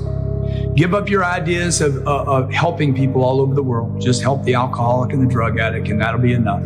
Give up any ideas of being rich and famous, being free and financially wealthy. Give it up, okay? Because if you need to be satisfied with one thing, not using drugs every day. So I went home with my little pill, sat down that night, looked at that little pill on the little table that I had, and remember what that dude was telling me. Give up all these ideas. Looked at that pill. I'm like, dude, I'm gonna show this guy that I'm not powerless, not unmanageable. I can control my life. I'm gonna get rich.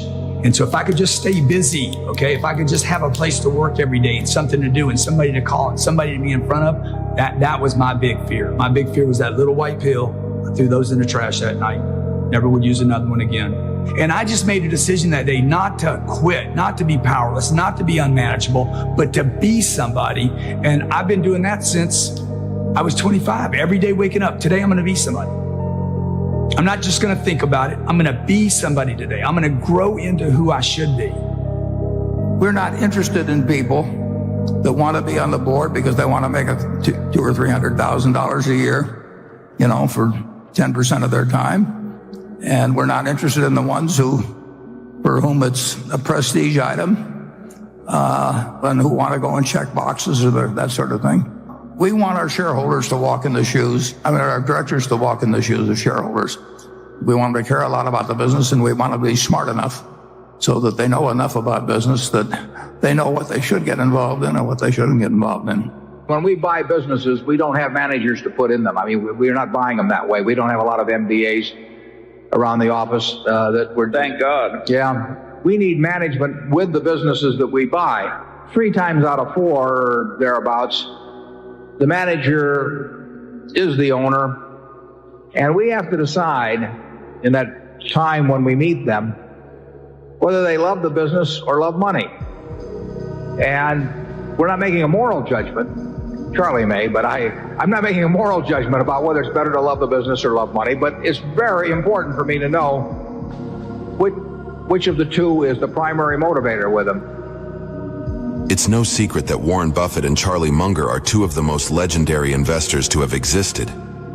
Just in 2023, the iconic duo brought the cash pile they store at Berkshire Hathaway to a whopping $157.2 billion. What can these legends of industry teach us? In their 2023 Berkshire Hathaway shareholder meeting, Warren and Charlie shared invaluable lessons and timeless wisdom. I feel good. I don't know what's going to happen that day. Maybe nothing will happen, but maybe something will happen.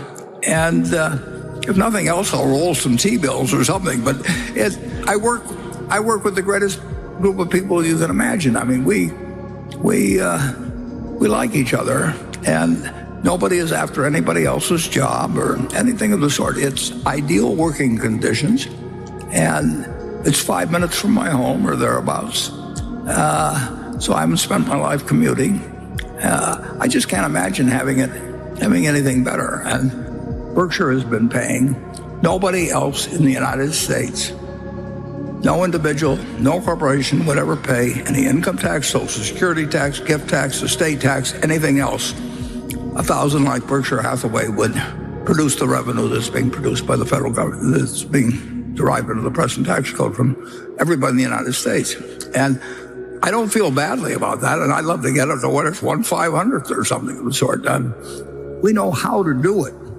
And we actually came from a money printing economy in World War II, which was required, and we suffered significant inflation. The price level, I mean, there are a million ways to judge it, but it's maybe 10 times what it was then or something like that. Well, that's getting close to the edge of where you don't want to hold dollars anymore. You want to hold something else. You want to hold real estate. You want to hold an interest in a business. There's a lot of good. Your best defense is your own earning power. If you're the best doctor in town, if you're the best lawyer in town, if you're the best teacher in town, or even if you're the 10th best, you're going to make a good living. You know, the economy is productive, and you will succeed with your talents, but you won't succeed by hoarding dollars. You'll just succeed by the fact that your value to the community, which is a rich community overall, is sustained. And so the best investment is always in yourself. You're lucky if you're in the United States. If you go around the world, you don't have a lot of choices in some places, but you should write your obituary and then try and figure out how to live up to it. You know, that's something you get wiser on as you go along. The business mistakes, you just want to make sure you don't make any mistakes that take you out of the game or come close to taking you out of your game. You should never have a night when you're worried about investing. I mean, assuming you have any money to invest at all, and you should spend a little bit less than you earn. And you can spend a little bit more than you earn, and then you've got debt, and the chances are you'll never get out of debt. I'll make an exception in terms of a mortgage on your house, but credit card debt, we're in the credit card business big time, and the world will stay in the credit card business. But why get behind the game? And if you're effectively paying 12 or 14 or whatever percent you're paying on a credit card, you know, you're saying I'm going to earn more than 12 or 14% of money. And if you can do that, come to Berkshire Hathaway. Tom Murphy, the first time I met him, said two things to me. He said, you know, always tell someone to go to hell tomorrow. Well, that was great advice then. And think of what great advice it is when you sit down at a computer and screw your life up forever by telling somebody to go to hell or something else in 30 seconds and you can't erase it. And you don't need to vilify anybody to make your point on subjects of discussion, and then they give you another general piece of advice. I've never known anybody that was basically kind that died without friends, and I've known plenty of people with money that died without friends, including their family. I've seen a few people, including Tom Murphy Sr. I never saw him. I watched him for 50 years. I never saw him do an unkind act. I didn't see him do very many stupid acts either. I mean, it wasn't that he was non-discriminating. He just decided that there was no reason to do it. And wow, what a difference that makes in life. Charlie?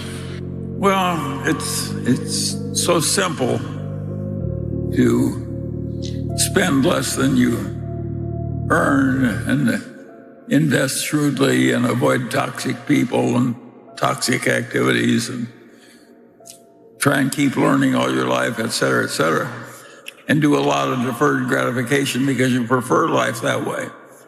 And if you do all those things, you are almost certain to succeed. And if you don't, you're going to need a lot of luck. And you don't want to need a lot of luck. You want to go into a game where you're very likely to win without having any unusual luck. I'd add one more thought, too. You need to know how people can manipulate other people, and then you need to resist the temptation to do it yourself. Oh, yes, the toxic people who are trying to fool you or lie to you, who aren't reliable in meeting their commitments. A great lesson of life is get them the hell out of your life. Yep. And do it fast. We've done various deals various ways. The best way to do it is just write people a check and get the stock. But we did that with TTI, but you can't always make the same deal. If we like the business well enough and the people well enough, we will tailor it differently, but our preference is to write a check and own the whole place and keep the management in place.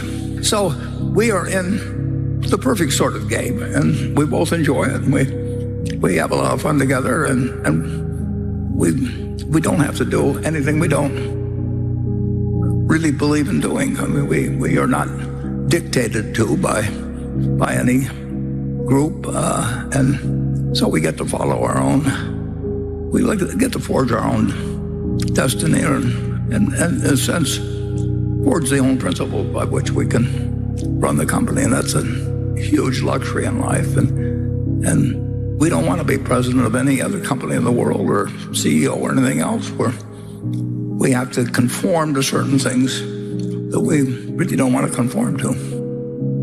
The lessons from Charlie Munger and Warren Buffett continue to guide us towards smarter, more principled investing. Remember, it's not just about making money. It's about making informed, ethical, and sustainable choices that stand the test of time. With the passing of Charlie, the next year will be one to watch as Warren navigates the industry on his own. If you enjoyed this video, don't forget to like, subscribe, and share it with fellow investors. Until next time, happy investing. Are you ready to dive into the world of investing but are not sure where to start? Don't worry, we've got you covered. Today, we're unlocking the secrets to successful investing with insights straight from the master himself, Robert Kiyosaki. We will dive into 4 tips from Kiyosaki to help investors get started. So the reason the rich don't pay taxes is because there's 3 types of income. They'll never teach you this in school. The fake teachers will never. Number 1 there's 3 types of income. Okay, number 1 type of income is earned income. That's earned income. It's when you work for money. It's earned. So that earned income less than what is ultimately available to me. You see how you're creating more of what you don't want? You're not living in your authentic self. Poor in spirit people say the words, I can't afford that. Authentic self people say the words, how could I afford that? That's the shift. I shall introduce you to your greatest asset. And with this introduction, the master key to success will be within your easy reach. I say this is your greatest asset with which you may tap and draw upon the supreme power which created you and runs this entire universe. The name of this principle is applied faith. I should know what I'm talking about because I was handicapped at birth by the 4 horsemen which keep most people in bondage all the days of their lives: poverty, fear, illiteracy, and superstition. I'm gonna just tell you guys right now straight up how it works in life. There's cheat codes in life, bro. There's shortcuts in life. And I'm gonna tell you guys right now, you watch me because in some way you can relate to me or you look up to me in some way. Well, guess what? You can go out and get this shit too. I'm trying to tell you it's not easy. It takes a lot of hard work, dedication, a lot of blessings, a lot of luck. It's lucky. But at the same time, you have people that work years and years and years and years, and it finally will pay off. If you work extremely hard at whatever you got going on, something that you love to do, I swear to God, your life will change. It takes 1 whole year to see crazy improvement. I guess it comes down to a simple choice, really. Get busy living, or get busy dying. You gotta want it bad. You gotta want it so bad that it hurts, that you don't have it yet. That throughout your whole life, every day, day in and day out, you've been putting in work and you're not there yet. That should be painful. You should be punching yourself for this. I thought you wanted this shit. You tell everybody you want this shit. You wake up and you tell yourself you're gonna get it. And then you fail to live up to your own expectations every single goddamn day. You gotta want it with your heart. You gotta wake up and you gotta want it. You gotta want it as bad as you wanna breathe, as you wanna eat, as you wanna go to bed, and you can't sleep because you're tossing and turning thinking about what you gotta do tomorrow, and your goals are so far away, and you're walking and you need to sprint to even catch up, to even get close. You gotta want it so bad that nothing else matters. Anything that's not working towards that is a waste of your time. That's how bad you gotta want it. So stop wasting every single day. You gotta get up and get the fuck after it. Let's go. You want that? Not a problem, but let's learn the formula of how to create, right? Yes. So then So then you'd have to feel those emotions before the experience occurred. And if you understood that you could dissociate all of your attention from this three-dimensional reality and have no attention on anything known, and understand it's the field that creates matter, not matter that emits the field. And if you could get to that place and change your energy with a clear intention and elevated emotion, your heart starts beating in this beautiful rhythm like a drum. We've measured it so many times. And when that occurs, the next thing that happens, the heart informs the brain, it's safe to create now. Everyone, said Mr. Carnegie, comes to the earth plane blessed with the privilege of controlling his mind power and directing it to whatever ends he may choose. But, he continued, everyone brings over with him at birth the equivalent of 2 sealed envelopes, one of which is clearly labeled, the riches you may enjoy if you take possession of your own mind and direct it to ends of your own choice.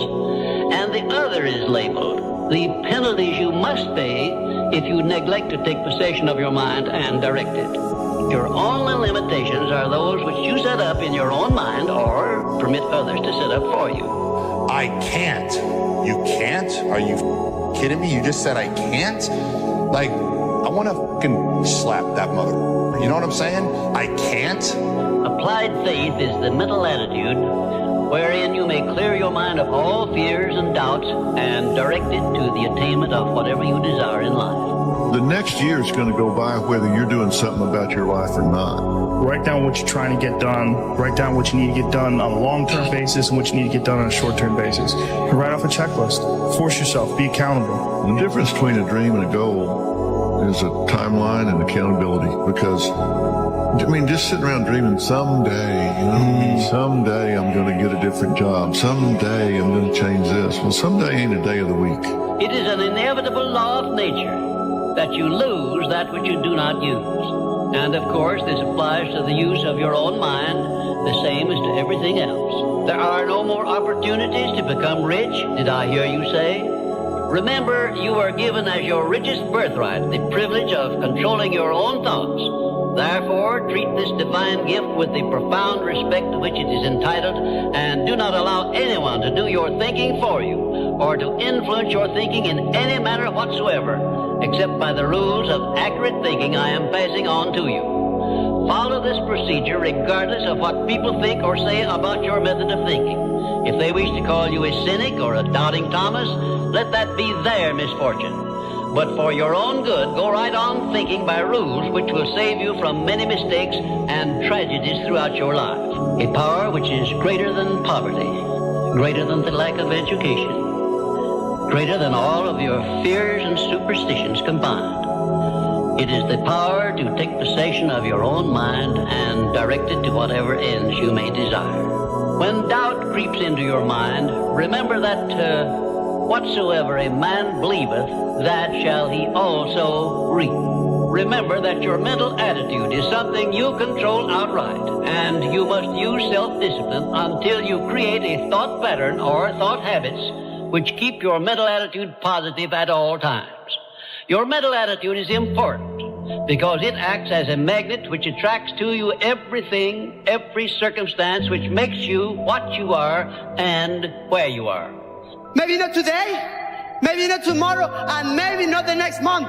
Pero only one thing is true. I will be champion one day. I promise. I promise. One thing is certain. No one ever becomes very wise without the aid of self-discipline. And no one ever finds peace of mind and happiness without the strict exercise of self-discipline. Believe me, the more you put into anything, the more you're going to get out. The more you put in, the more you get out. So stop making excuses. Get out there and do whatever it takes to reach your goals. Jesus Christ. Pretty soon you win. Pretty soon you'll win.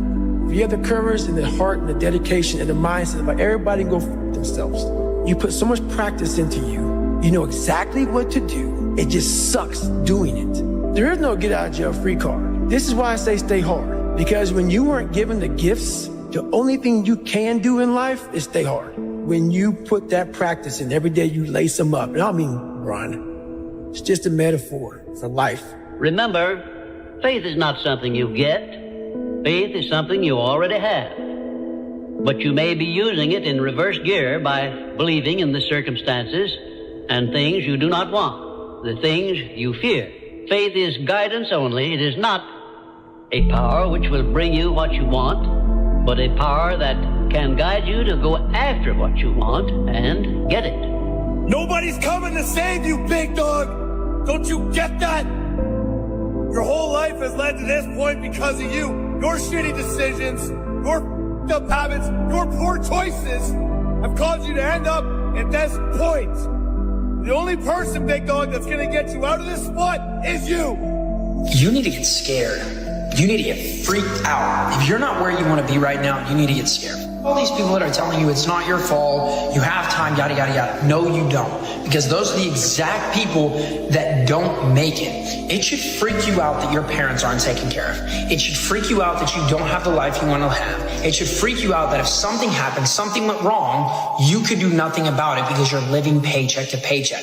That should freak you out. Bro, this is not that hard. It's just hard to do. There is no secret. There is no quick fix. There is no hack. There is no path of least resistance. The quickest way for you to go from where the you are to where you want to be is that shit you're trying to avoid doing.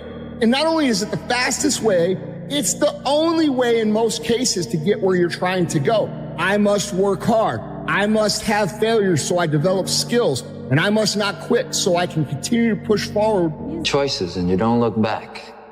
About 85 to 95% of all of the influences in your life, all the reasons you do anything, is because of suggestive influences around you. Not only physical suggestions, the weather, the heat, the cold, and so on, but also the emotional suggestions, the impact of the people you associate with. And the more you associate with people, especially people in your family, people in your close social circle, people that you work with, the more you associate with these people, the more of an impact they have on your thinking and on your future. Question, who do you identify with? Now, whoever you identify with today, one of the things you have to ask yourself is, who would you like to be like? Who do you want to identify with? And then you start getting around the right people. Keep your mind on what you want, keep it off of what you don't want, and everything is possible for you.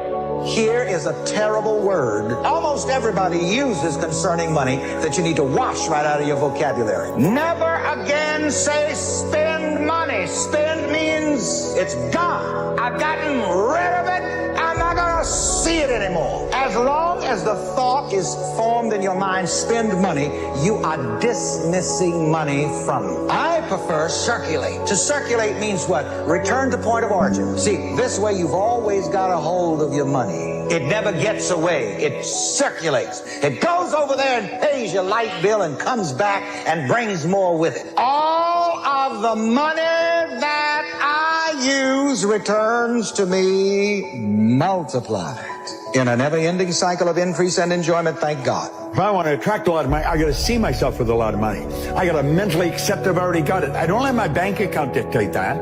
I choose that. Choosing myself to see myself with the good I already desire, I'm on that frequency. Now, the trick is to stay on that frequency. Most people look at the results and they let the results dictate the frequency they're on. That's why they keep getting the same results. They have the image in their mind. They're already reached the goal they want. They're already successful. And somebody else comes along and says, well, you haven't got those results. In my mind, I have. But they're not looking in my mind. They're looking at my present results.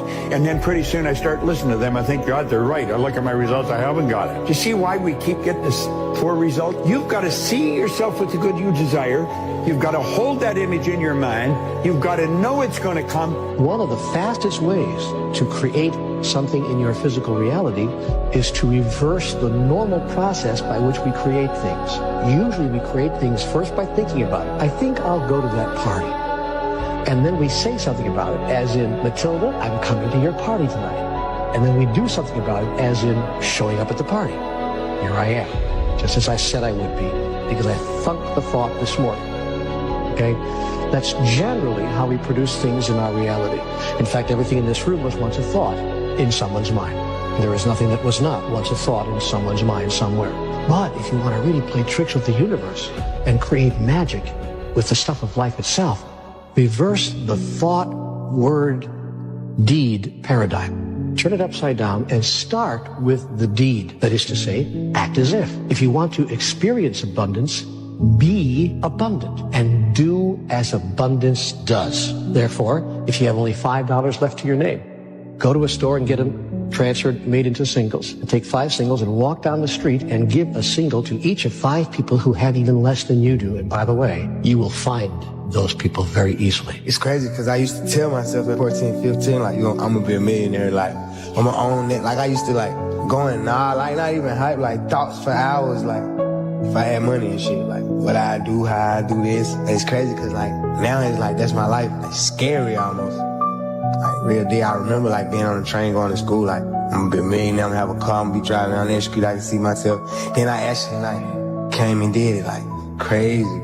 There is all the money that everybody needs and wants waiting there for them. The way you feel about money is highly uncorrelated to how much you've got in the bank. You have to change the way you think. The number one thing that's keeping you poor is your mouth, what you say.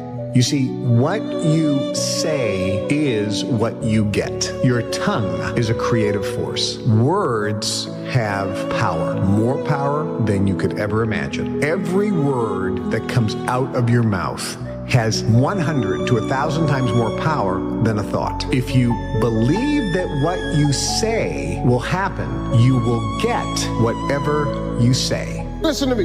Rich people think different. So what I'm gonna put in your head today is a rich people concept so you can get to understand it. The only difference between successful people and not is just how they think. Rich people think different. Quit letting people tell you you gotta get qualified in another program. You don't need another program to be successful. You need to change the way you think. How would an abundant person think? Write it down, dude, and fire and wire those thoughts in your brain and install the hardware. Keep doing it with attention and intention. It becomes the new voice in your head. It becomes a software program. Then say, okay, how am I going to be in my life today? What would an abundant person, how would they behave? And before you reach for your cell phone and start scrolling through your social media, close your eyes and rehearse in your mind how that person would walk, how they would breathe, how they would smile, how they would greet people, how they would be on Zoom calls, how would they be in traffic, how would they be at dinner. And the act of closing your eyes and mentally rehearsing the act, if you're truly present, the brain does not know the difference between the real life experience and what you're imagining. Say no to the paycheck. Paycheck make you poor because they make a slave mindset, not a master mindset. Make up your mind. That's this idea of you got to be realistic, that you got to be logical is a bunch of nonsense. You don't have to be logical at all. I've been totally illogical many times, and it's helped me earn a lot of money. When you speak of your poverty and lack of education, you are simply directing your mind power to attract these undesirable circumstances. Because it is true that whatever your mind feeds upon, your mind attracts to you. Now you see why it is important that you recognize that all success begins with definiteness of purpose, with a clear picture in your mind of precisely what you want from life. You are on your way to making your fortune. You can do it. You have greatness within you. Remember, you were born to win. You were engineered for success. You were designed for accomplishment, and you were endowed with the seeds of greatness. Do you want to become a billionaire? Then you have to think like a billionaire. Billionaires do not think about pennies and cents and dollars. They think big, and they think of ways of getting there, not of ways of not getting there. There is all the money that everybody needs and wants waiting there for them. And there's only one reason it's not in their lives, and that's because they're stopping it from coming into their lives. Really? Oh, yeah. How are we stopping it? By thinking we don't have enough, by thinking we don't deserve it, by maybe being programmed the way you were, that my family didn't have very much, you know, I'm destined to not have very much, kind of born on the wrong side of the tracks kind of thing, or all of those thoughts. To believe that we only get money through our job. If you and believe that that's the only way you're going to get money, that's the only way that you're going to get money. But you can get money from unbelievable, unlimited different ways. If you decide you want to be rich, all you gotta do is start. Why not? Who gonna stop you? Unless you tell it to the wrong person. Mama, listen to me. I'm going to be rich. Ain't anybody rich in this family. Go in there and sit down somewhere. Get yourself a good job. Oh, mama, you must be right. No, mama could be wrong. Because what you have in your imagination, God didn't show it to your mama. I'm sorry. He showed it to you. Know what you want and believe that you can and will get it. Give expressions of gratitude many times daily for having received that which you want, even before you actually get physical possession of it. Possession starts first in the mind. But please remember this. Remember, there can be no application of applied faith without action. When overtaken by defeat, as you may be many times, remember that man's faith is tested many times before he is crowned with final victory. And accept your defeat as nothing more than a challenge to keep on trying. But I'm starting to realize, bro, when you dance to your own rhythm, when you play by your own rules, and you living through your vision, that's a perfect indication you're doing it correctly. Because they literally don't see what you see. They don't see it. They don't see what you see. They don't see as far as you see. And they don't understand why you see what you see. They don't even understand where it's coming from internally. They don't. I didn't get that back then. I just knew I had the desire for more. I knew I had a vision that I couldn't ignore. There is no end to what you're capable of doing. Once you get into this vibration, you'll start attracting things. Opportunity is just going to pop up everywhere you go. Delayed gratification, which means putting off enjoying the fruits of your labor for a period of time. It's temporary so that you're focused in on what you're doing. This is the one thing that people always did that people that are not successful don't do. They're obsessed with making money. They're obsessed with their mission, their purpose, their idea, their project. And it's all they do. It's all they think about. They eat, drink, and sleep this obsession. They work on it, but it's not work to them. They absolutely love the journey because they understand the journey is actually the reward. What you say is what you get. The tongue is a creative force. What do you say when you talk to yourself? Do you call yourself names or do you give yourself a pep talk? Wealthy people give people pep talks. If you do these things, you can be on your way to putting $1 million cash in the bank. And I have to tell you, making money today is easier than ever before in history. It's not harder, it's easier.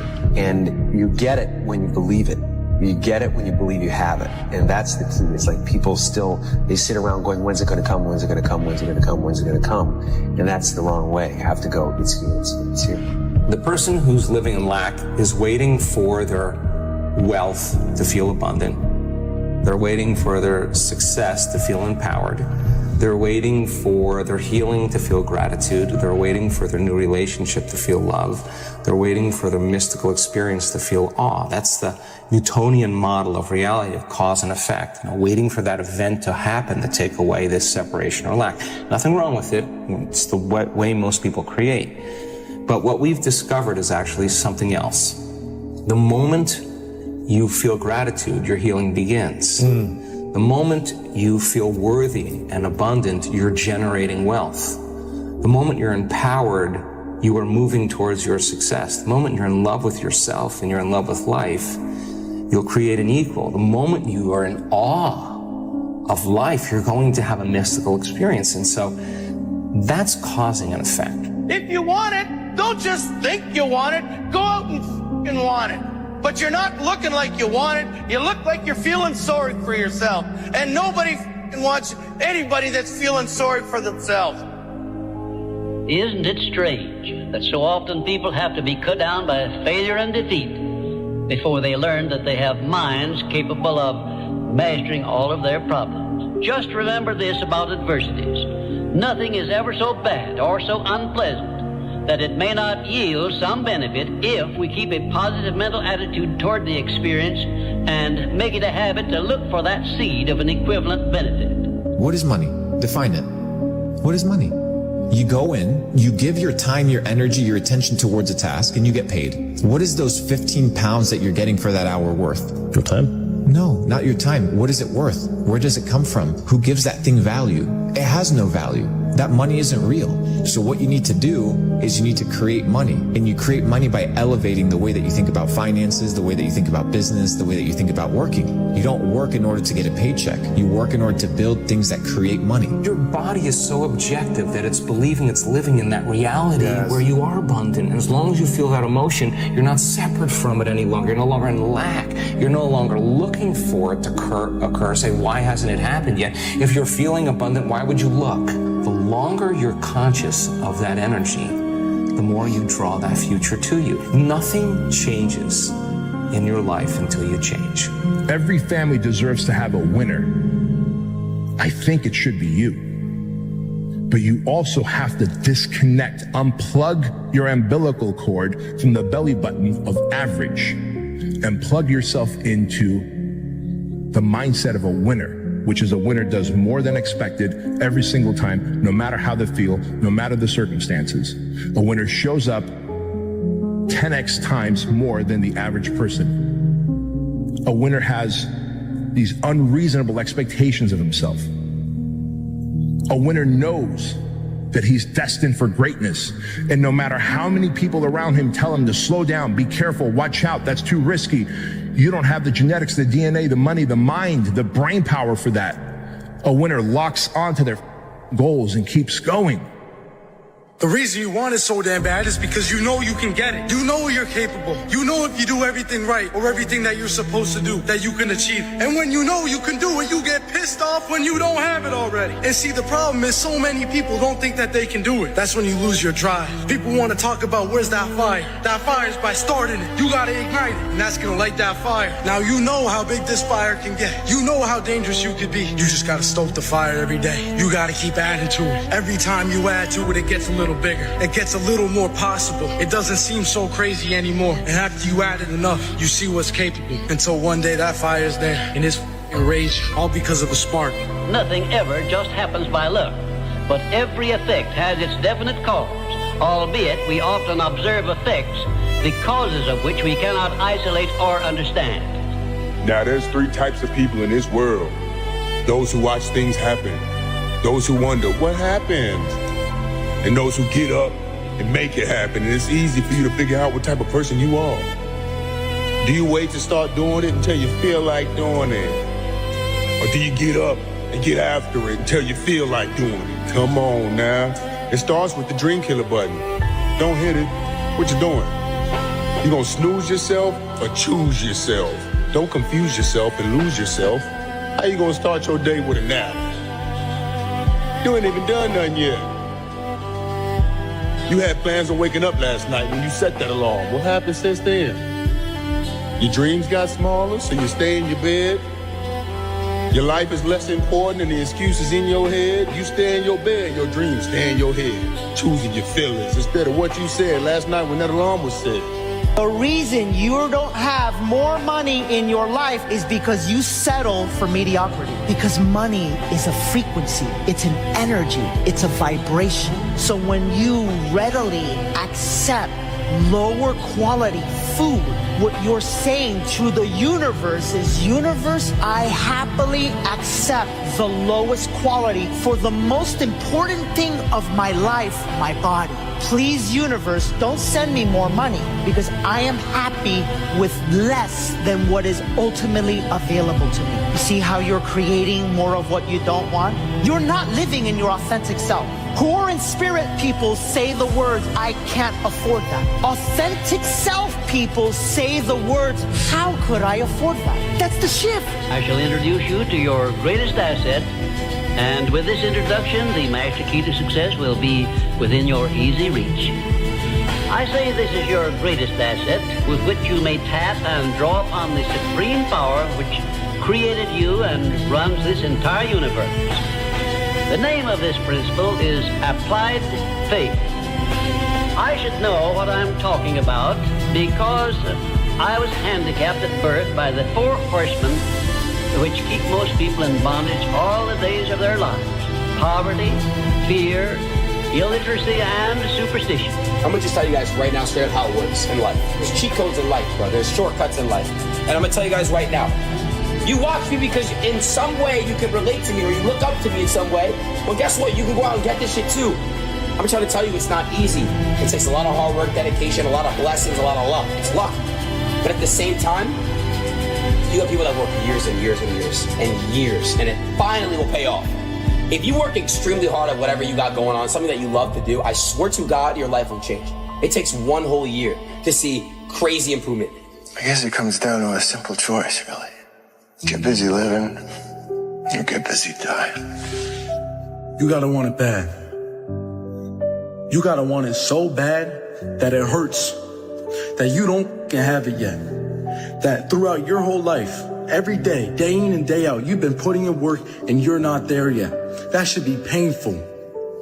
You should be punching yourself for this. I thought you wanted this shit. You tell everybody you want this shit. You wake up and you tell yourself you're gonna get it. And then you fail to live up to your own expectations every single goddamn day. You gotta want it with your heart.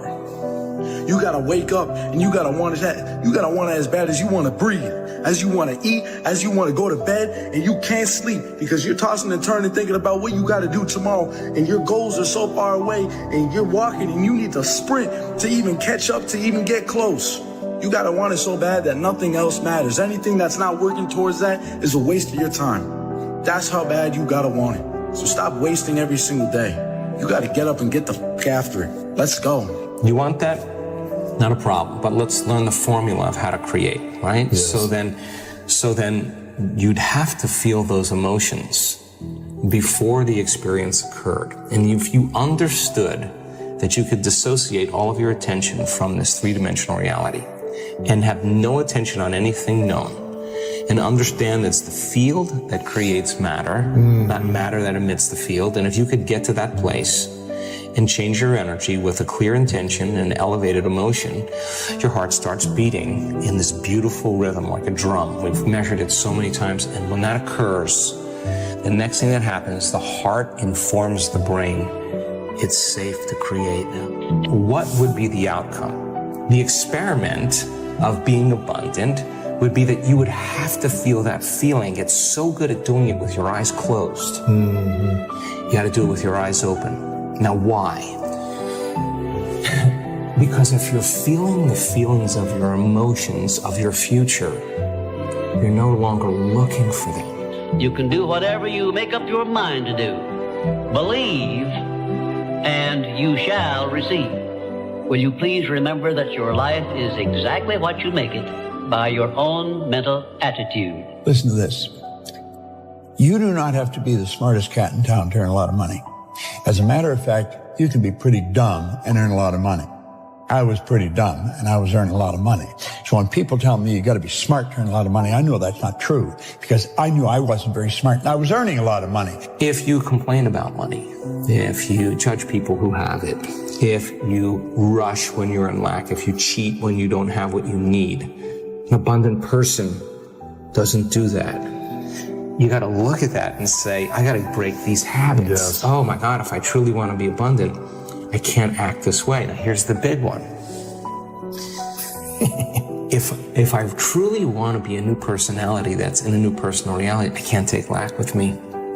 I can't take unworthiness. I can't take the story that goes along with it with my parents or my grandparents or my ex or whatever. That story has to end. When people look at the money that they're making and then the amount of effort that it takes them to make that money, they're like, you know what, at least I worked hard for my money. Bro, money gets printed out of thin air. You need to figure out how to make as much of it for the least amount of effort as possible. Why? Because there's dudes out there that are printing it. I don't think you understand. They're literally printing it. Printing it, and you're out here working for it, slaving away So you need to ask yourself, how can I get as much money as possible for the least amount of effort? So you need to start a business. You need to be able to understand how to arbitrage. You need to learn how to sell. You need to learn how to market. These basic skills, because the assumption that you're going to find security in a job is a fallacy. They can fire you for any of a million reasons tomorrow. Your skills are what's going to determine if you stay afloat or not, if you have the ability to make money. The job doesn't count. The idea of having a side hustle that you're not actually fully invested doesn't count. You need to be focused on making money. Money is the name of the game. You have to take care of it. You are a creative force. Get the millionaire mindset. If you don't have the millionaire mindset, that money is a renewable resource and that you can create, and it is God, the universe, which is the source of your supply, that gives you the power to get right. If you don't have that mindset, then you're going to have a struggle making your first million and making any large amounts of money. Money is a renewable resource. You can create money. Now let me give you a description of the one thing which represents the main difference between a successful person and a failure. Please listen carefully and think for yourself as I speak, because failure to recognize the truth I am about to give you is the starting point of most failures. Successful people in all occupations, all professions, and all callings have one trait which distinguishes them from the failures. It is their capacity for belief. The failures see the hole in the donut, but do not see the donut around the hole. The successes see the hole also, but they see the donut around the hole. Changing your psychology around money changes absolutely everything. The way you feel about money is highly uncorrelated to how much you've got in the bank. The way you feel about money is highly uncorrelated to how much you've got in the bank. We're going to go back to childhood and we're going to go to the future. What conversations do you remember your family having when you were young about money? What phrases? Here's some examples that might sound familiar. We can't afford it. Here's the consequence of that. This person, hopefully, they end up in a pretty nice job. Maybe they've done well. They have some decent amount of money. They come to me, they go, why do I still feel guilty ordering a salad when I eat out? And my partner is saying, we have the money. Look at our checking account. Why? Well, trace it all the way back to conversations you had starting at age 6. Wow. It's not about wealth. It's who you become. Isn't it a strange fact that most people make a negative application of their great power of faith by thinking about and believing in poverty, ill health, fear, failure, and defeat, when it would be so easy for them just to change their thinking over to the circumstances and things they desire? If you aim for success above mediocrity, you will need to learn to act on your own personal initiative, because your success is something which you must achieve for yourself without someone telling you what to do or how to do it. There are two kinds of men who never amount to much: those who cannot do as they are told, and those who can do nothing else. Most people learn how to fail and not to succeed. It's a mindset. It's a mindset. When they developed Tesla, everybody thought, not a new idea. But they were persistent, they were convincing, and they could see something that most people did not see. The same thing with Google, the same thing with Apple. They were providing something that people were looking for, but they did not know how to put it together. So if you want to be a billionaire, you have to start thinking what will work and not only what will fail. Billionaires look at their experience and say, this did not work, what can I learn from it? You have to change the way you think. Think about it. There's been many periods in my life that I've had internal growth, which was this: work, no results, but I'm a little bit better. Work, no results, but I'm a little bit better. Work, no results, I'm a little bit better. Work, boom, just got paid. I just got paid. And it looks like overnight success. Yeah. It's like, oh, shit, it happened in a year. No, bro, it doesn't. Because if you do all those things, even if nothing happens and you know you're doing the right thing and you're on track, overnight success becomes this easy thing because you were internally growing and then the bubble popped. And then boom, it looks like you were doing it all wrong. You want to make money? The key to making money is serving the most amount of people. The more people you serve, the more money you make. People always say, athletes make so much money. Doctors should make more money than athletes. But I'm like, wait, how many patients you got? How many patients you got? The doctor got 30 patients. Well, you got 30 patient money. But how many people are enjoying watching LeBron play? Hundreds of millions? So he gets hundreds of millions of dollars. I said, dude, don't ever get it twisted. You serve more people, you get more props, you get more money. Another way to get wealth is through servanthood. Listen very carefully. The more people you serve, the richer you become. The more people that you can serve and the more needs you can meet, the more successful you become. If you're going to put your effort into something and you're going to work on something, you cannot afford the luxury of a negative thought. I'm going to write a book. I can't afford to think that it won't sell. I'm going to build a business. I can't afford to think that I'm not going to get any clients. Do not accept from life or anyone else anything you do not desire. And remember that Mahatma Gandhi proved himself to be more powerful than the great British military forces by this simple method of passive resistance.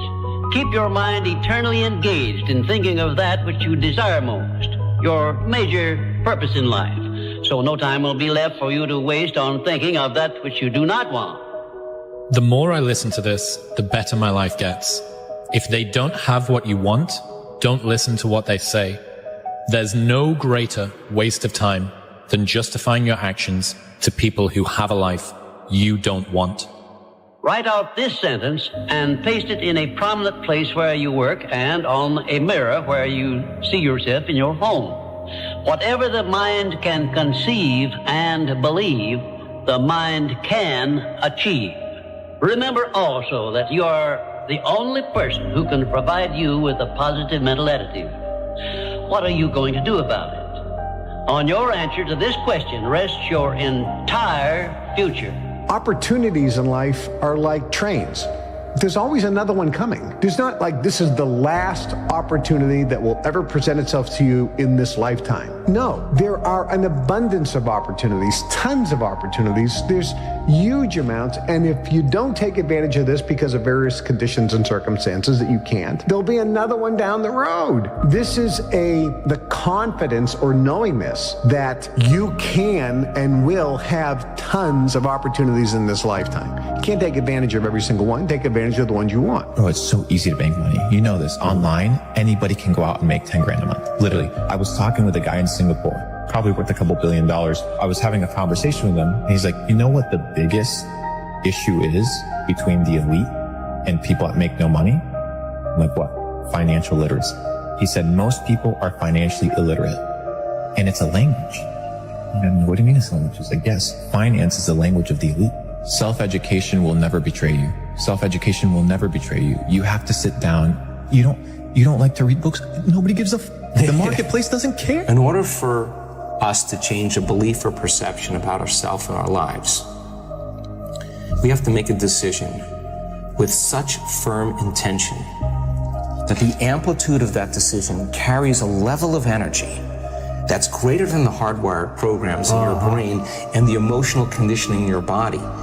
And your body literally has to respond to your mind. Examine your personality and examine your personal reality.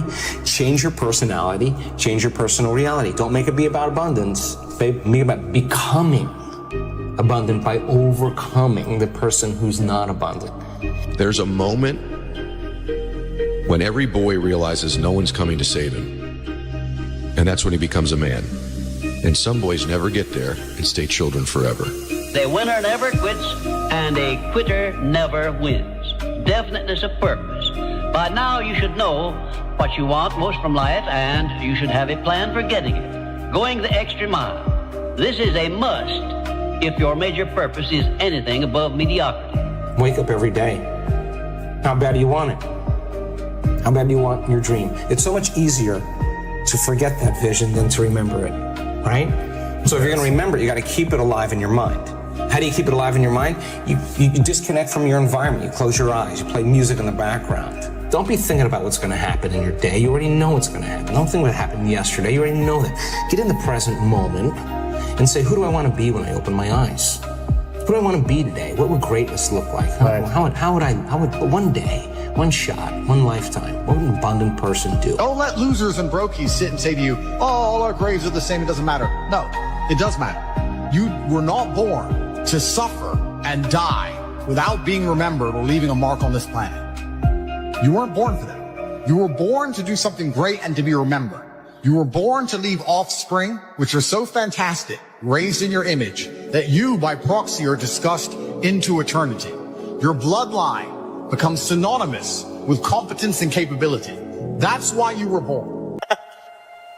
If you can see it here, and you have the courage enough to speak it, it will happen. So who's the best player in the world ever? Me. Where does this confidence come from? What were you like as a child? Were you always like this? Did you know you were destined for greatness? I was always one of those guys, yeah. Oh, I can believe it. The first step before anybody else in the world believes it is you have to believe it. To all of you out there, please keep your dreams alive. Dreams are something you have to believe in. I almost gave up on mine. They say stories like this only happen in the movies.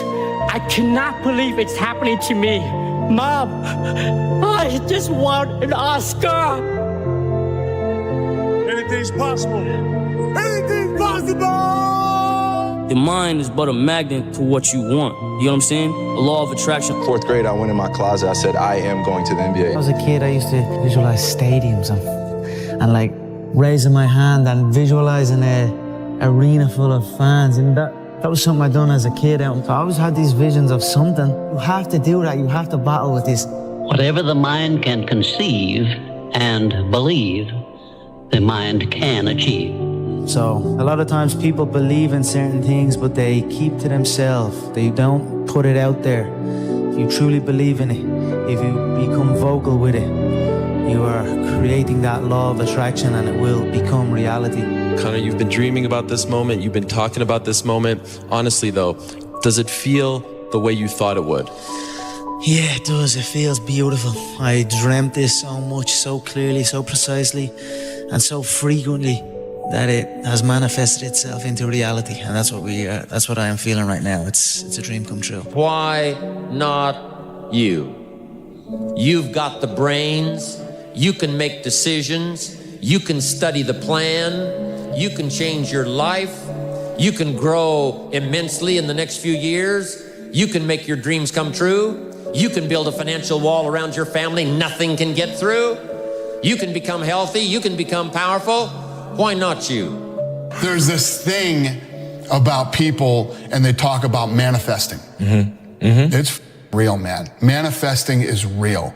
When you figure out who you are and what you want to do, and you devote your life to it like a maniac, like you're all in on this thing, and you manifest, most of these people end up, doing what they say they're going to do and being who they say they're going to become. It's real. And there's no excuses. There's no days off. There's no, not willing to grind and, everybody's against me and this didn't happen for me because of this and that and all this whining. There's these people who dive in and they're hardcore and they're focused and they know what they want. They know who they are. And they lay out these short-term goals and this roadmap on how to get there. Most of those people make it.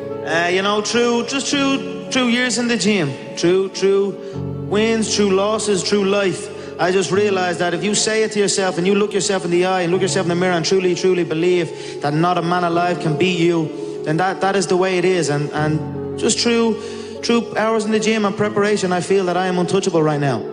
Talk to yourself positive. I can do it, I can do it, I can do it, I can do it. Just repeating, I can do it over and over again. Boost your self-confidence and boost your self-esteem. We did not come this far to just break down and lose now. Everything's not always about winning and losing. I'm a winner. I'm going to win. There's people like us, we're crazy in the sense that we believe to be, it's almost delusional sometimes. Yes. What's the one, I've heard this quote on the JRE before, it's like greatness and madness and next door neighbors and they just borrow each other's sugar once in a while. it was madness. It was me preparing for having a sports car, paddle shifts. So I shifted, 3. I can manifest like a mother. Everything comes from the imagination. Everything comes from the imagination. So the power of the mind, people don't understand. We still don't understand. I still don't understand how powerful it is. I'm still learning. But I know one thing is I can make things happen. I can go into levels, I just can't tell the world, but like there's levels that like I've manifested things that I'm just like, I still shock myself. Like, how the f did I make that happen? And this is not even to do with fighting. This is to do with my personal life. And I'm like, I made that happen. And this is through this like manifesting subconsciously as well. Just years of something just manifesting, and boom, it's right there. I'm just like, I really made that happen. It's scary, man. You have to understand, you are a magnet. Whatever you are, that's what you draw to you. If you see it in your mind, you can hold it in your hand. You gotta create dream boards. You gotta put the new car up on your mirror. Put the weight you wanna be on the refrigerator. If you can see it in your mind, you can hold it in your hand. That's the law of attraction. And now here's my last question on the questions to ponder is why not now? Your future hasn't been written yet. No one's had. Your future is whatever you make it.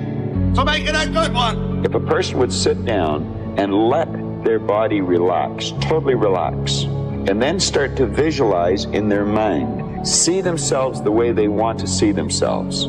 See how you'd like to live your life. See yourself living it that way.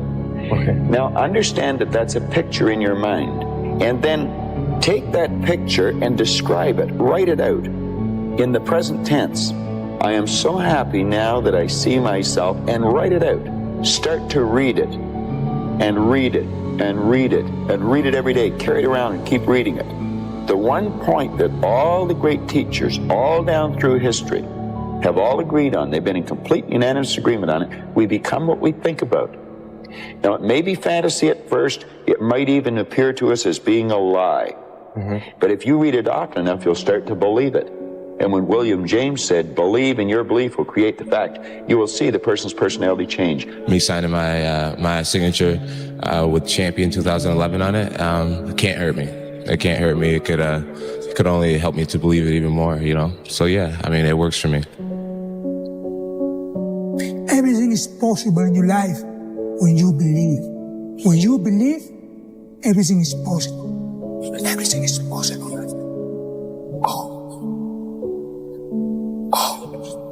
Take it whatever we want to do. Anything you say with the words I am, your subconscious will then take that as a command. And I used to go up to Mulholland Drive every night, sit on the side of the road, look out at the lights, and go, I'm a popular actor. I'm, every director wants to work with me. And I used to open my arms and imagine things, things that I wanted to come in my way and stuff. I would stay up there until I actually believed that I had all these things. And then I would drive down the mountain feeling like the biggest star in Hollywood. I wrote a check out to myself for $10 million for acting services rendered. And I put it in my wallet and I carried it for that many years. And what happened was basically a few months ago, we did the deal for the mask for $10 million. $10 million payment for doing the mask. Right. And so it's very surreal for me. It's strange. We become what we think about most of the time. And that's the strangest secret. This is why thinking is so vital. This is why a goal is so important. Because we will become that. Connor, in February of 2013, we spoke for the first time. You didn't have a car, you didn't have a pot to piss in. All you had were blueberries. Now here you are with the undisputed gold. Enjoy it, my friend. You deserve it. You called it. Yeah, from nothing to something to everything. So that's where I am right now. And I've always had visions of better. I've always visualized better. And in times of struggle, like driving down in a banger of a car that I had to push start, I'd be still driving a soft top Bentley around beautiful California in my head, and lo and behold, now I am driving a beautiful soft top Bentley around California. So I always visualized good things. I always visualized victory, success, abundance. I visualized it all, and it's all happening. Act like the person you want to become. That's not fake it till you make it, by the way. This is intentional. Intentionally act like the person you want to become. Because when you intentionally act like the person you want to become, your brain sees you taking those actions, so your brain starts to change the way it relates to you. When your brain sees you high-fiving yourself in the mirror, it starts to go, oh, wait a minute, Steven loves himself. Steven's cheering for himself. We don't beat Steven up. Well, again, nothing changes for me, you know what I mean? I already felt like I had money back then, even though I didn't have money. I always felt like I was the champ, even though I wasn't the champ, you know what I mean? So nothing changes for me. I still feel the same way as I did before. I continue to do what I do day in, day out. I show up at the gym, I train. When I leave the gym, I take down notes of what happened in training, all the scenarios that have occurred, all, what we learned, what we did. I go back to the gym, I repeat. And then that's it, that's my life. The 3 most common traits of highly successful people. Do you remember those? So the 3 most common traits of hyper successful people that they looked at, and it was interesting. So number 1 was that they had a superiority complex. They thought they were better than other people and that they deserved more. The second is that they suffered from massive insecurity and feeling that they would never be enough. And third, they had impulse control. Visualization activates your superconscious capabilities and releases your mental potential. The clearer the picture is in your mind, the more rapidly your subconscious and superconscious go to work to bring it into your reality. My father always jokes that I could be doing anything. He said, listen, by the time I'm 25 years old, I'm going to be a self-made millionaire. And he laughed at me. How old are you? I'm 24 now, so I feel like a millionaire. I feel like a superstar, and that's the way I felt back then when I first started. Yeah. You know what I mean? I kept that vision in my head. I kept that belief. I hit the gym, I trained hard, I believed in my abilities, and now here I am. Let me leave you with some words from Muhammad Ali. Impossible is just a big word thrown around by small men who find it easier to live in a world that they've been given than to explore the power they have to change it. Impossible is not a fact, it's an opinion. Impossible is not a declaration, it's a dare. Like, you just decide what it's going to be, who you're going to be, how you're going to do it. Just decide. And then from that point, the universe is going to get out your way. It's water. It wants to move and go around stuff, you know. So for me, I want to represent possibilities. I want to represent the idea that you really can make what you want. There's only one thing that's impossible, and that's to be a man that doesn't give up. You need an alter ego. A version of you that's limitless. Make your weaknesses their strength. Make your insecurity their confidence. Give them a name. Give them traits. Create an amazing character. When you need them, let them take over. And eventually, you won't need to pretend. It will just be you. This is why people who set goals achieve them. The trouble with men is not in achieving their goals. They do that. It's in establishing them. I think it's good to remember that if we just go along with the crowd, we won't wind up with much more than the wish that we can do it all over again, and as far as we know, you can't. If we want to amount to anything as individuals, we need individual goals, individual thinking, individual actions, and we must never conform to the big group. This is the law of attraction. I mean, you have to, in the struggle, you know, when things are going good and you visualize these good things happen, you visualize more good things happen, that's easy. What's not easy to do is when things are going bad and you're visualizing the good stuff. And that was what I was able to do. I was able to, you know, even though I was having these troubles at home, and even though I had no job, you know what I mean, or whatever, I still was able to feel like it was. I'm sitting here holding the steering wheel, visualizing a brand new car and visualizing good things in times of struggle. And that, when you can do that, I think that really makes that law of attraction work. I think it really attracts to you more. You know what I mean? Because that is harder to do when you're in the struggle to visualize these things. You have to believe in yourself. You have to believe that you're here for a purpose, to enrich the world. Your destiny is in your mouth, in your mind. Once you receive that level of confidence, you know what I mean, and it's practiced properly, it will surpass a genius. There's nothing more supreme than confidence. Confidence breeds success, and success breeds confidence. Applied properly, you're inconquerable. I am in a state of zen. The closer the fight comes every time, I say it over and over, the face becomes blank. There is no face, it's just blank and a fresh body type. I am calm, cold, ruthless, and ready to take out the body that's in front of me. Ever since you came to the UFC, the confidence has been sky high. You said you were going to be the champion. You said you were going to take over. You've achieved all that and probably more. You really have taken over the sport. Undoubtedly the biggest star in it. Where does this confidence come from? You know, confidence grows through work ethic, through seeing what's happening around you, and that's it. I put the work in, and it's paying off. Whenever you think you can't, the confidence comes from the thing that you built. You must build belief. You must be alive.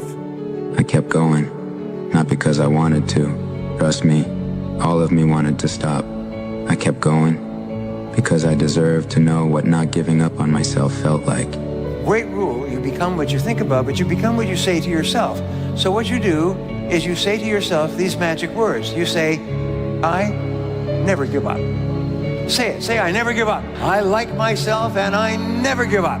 Around 2010, 2011, I went through this huge spiritual thing where I became obsessed with the power of the mind.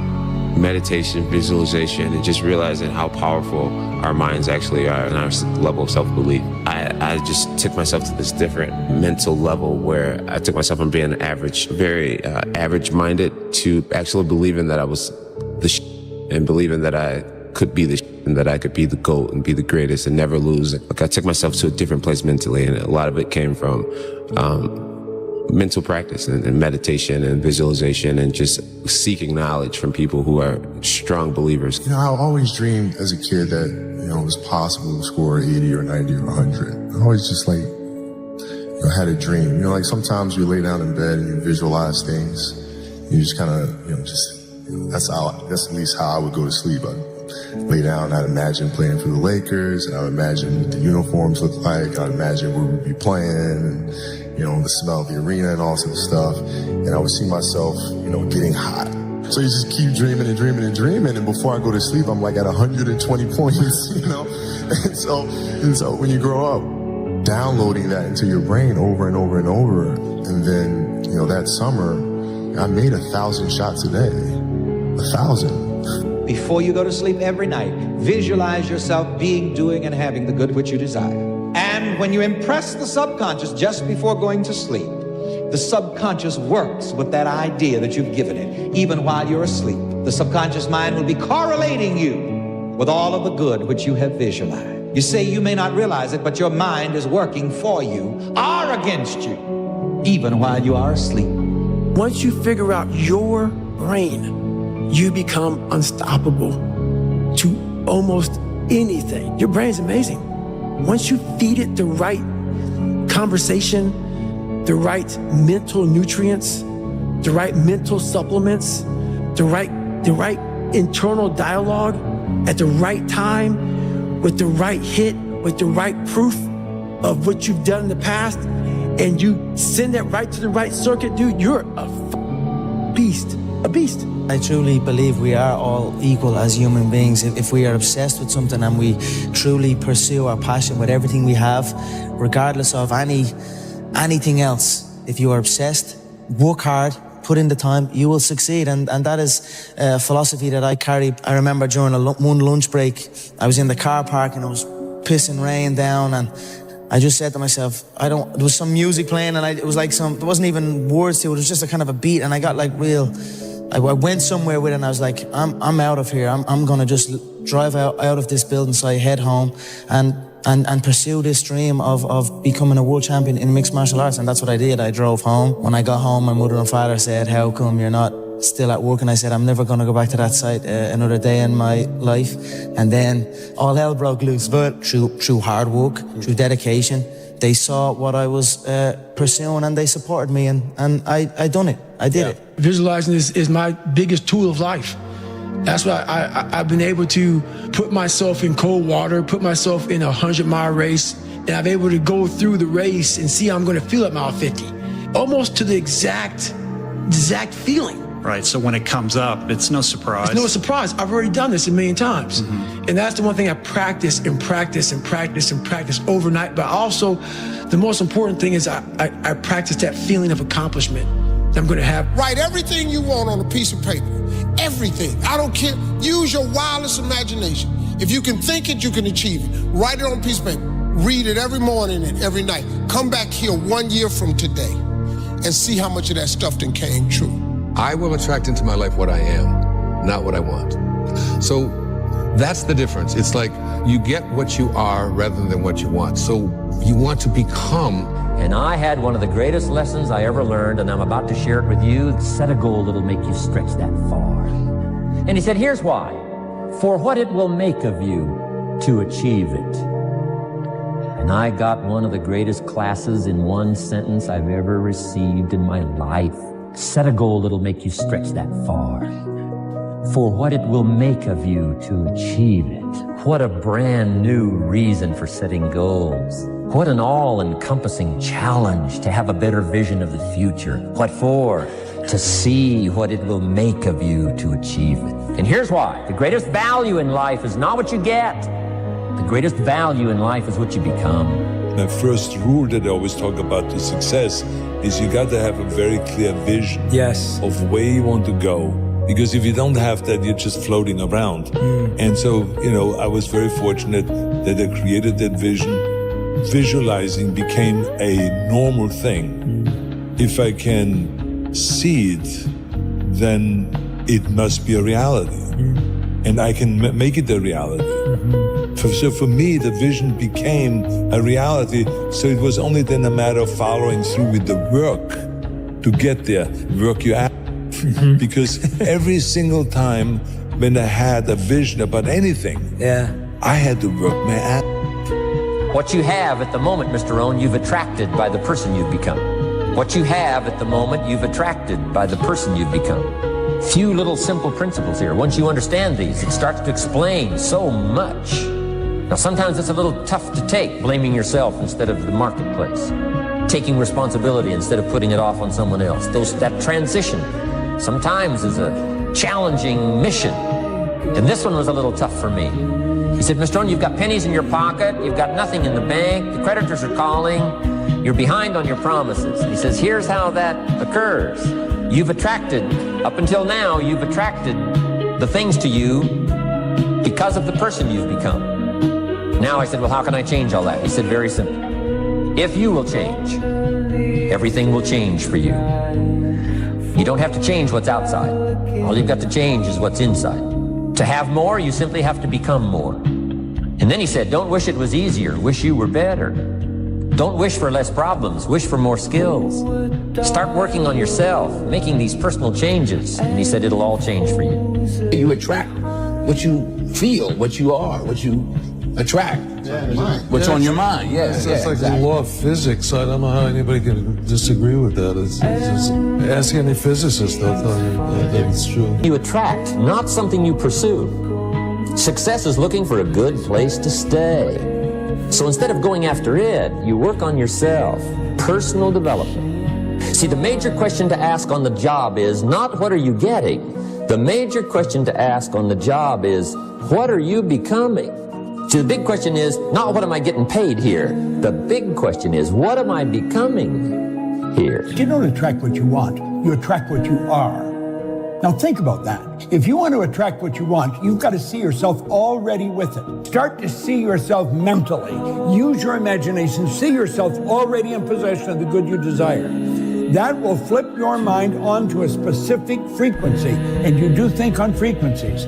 It's on that frequency that good you desire is going to start coming toward you, and you will start moving toward it. If you want to attract what you actually want, you've got to see yourself now already with it. It's only a period of time till it manifests in physical form.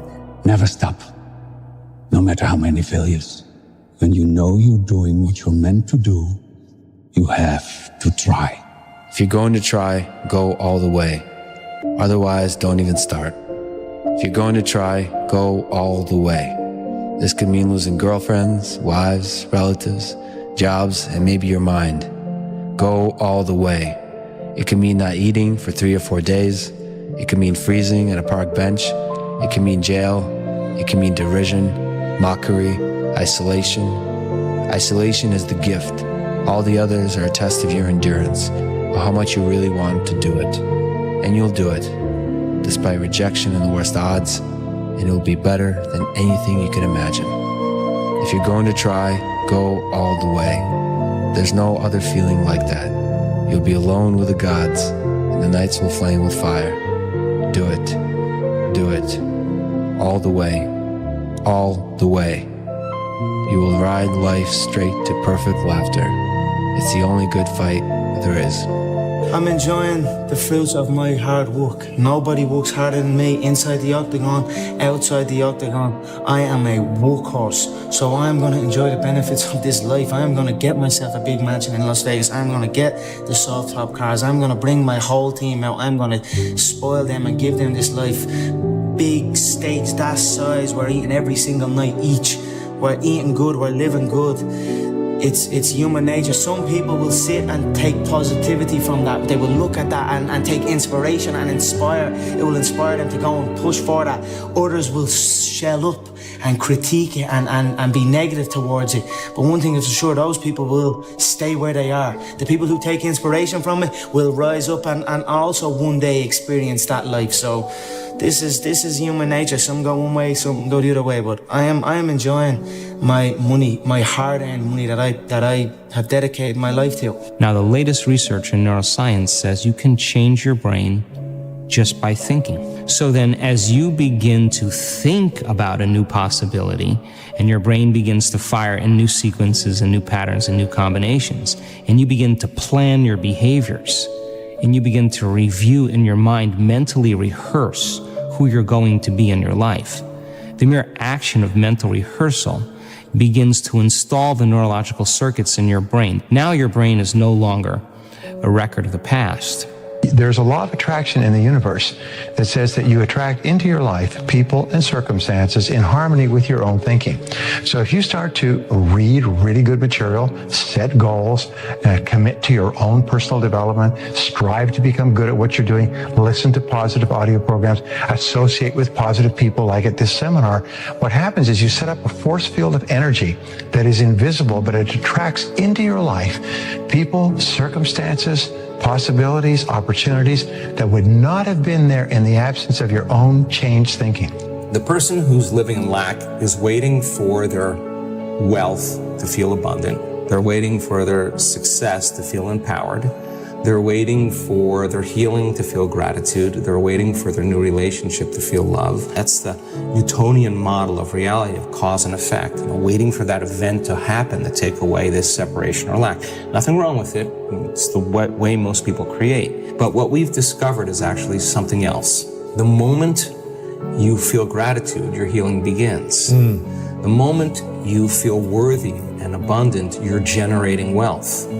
The moment you're empowered, you are moving towards your success. The moment you're in love with yourself and you're in love with life, you'll create an equal. And so that's causing an effect, right? When doubt creeps into your mind, remember that whatsoever a man believeth, that shall he also reap. Remember, faith is not something you get. Faith is something you already have. But you may be using it in reverse gear by believing in the circumstances and things you do not want, the things you fear. Remember also that faith is guidance only. It is not a power which will bring you what you want, but a power that can guide you to go after what you want and get it. There are many ways to get the things that we want for ourselves in our lives. But basically, it all begins with how we choose to think. As you think, so shall you be. 7 little words that I think are perhaps the most important things that we can learn and master in our lives. This old proverb notion that I become what I think about all day long. And once you know that what you think about is what expands, you start getting real careful about what you think about. You don't allow your thoughts to be on anything that you don't want or that you wouldn't want to have manifest or show up for you in your life. Emerson said, the ancestor to every action is a thought. 4th grade, I went in my closet, I said, I am going to the NBA. Anything you invoke with I am after it, the power of manifestation and what can happen in the universe comes true. Because I always remember my mother always said to me, if you can see it, you can be it. The first step before anybody else in the world believes it is you have to believe it. Wake up every day. How bad do you want it? How bad do you want your dream? It's so much easier to forget that vision than to remember it. Make this note. Don't become a victim of yourself. Forget the thief in the alley that's after your purse. What about the thief in your mind that's after your promise? Don't doubt your own ability. There's this thing about people, and they talk about manifesting. It's fucking real, man. Manifesting is real. When you figure out who you are and what you want to do, and you devote your life to it like a maniac, like you're all in on this thing, and you manifest, most of these people end up doing what they say they're going to do and being who they say they're going to become. It's real. Anything's possible. Anything's possible!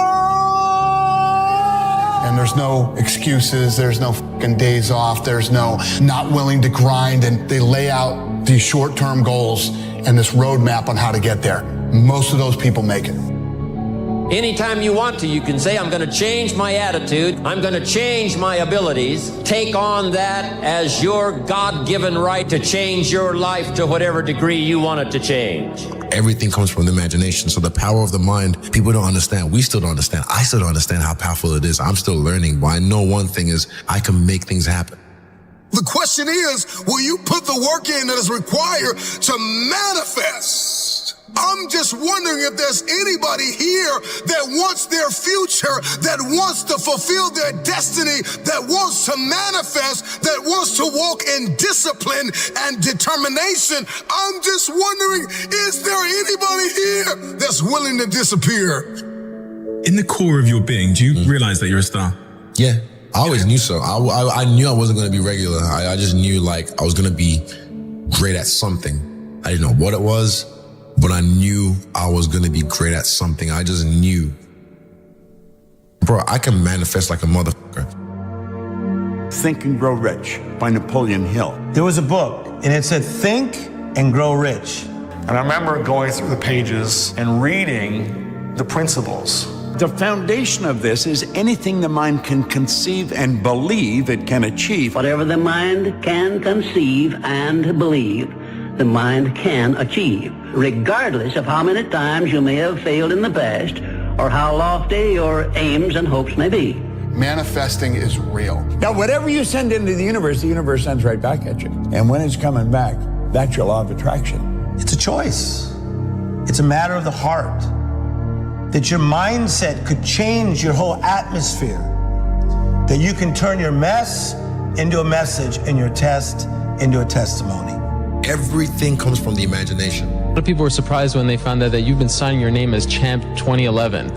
How did that come about? I believe in the law of attraction, and I believe that that you can speak things into existence. And I believe that when you know where you're going and you know what you want, the universe has a way of stepping aside for you. And me signing my signature with Champion 2011 on it, it can't hurt me. It can't hurt me. It could only help me to believe it even more. I feel confident because I'm the best player in the world. It's simple. I wrote myself a check for $10 million per picture.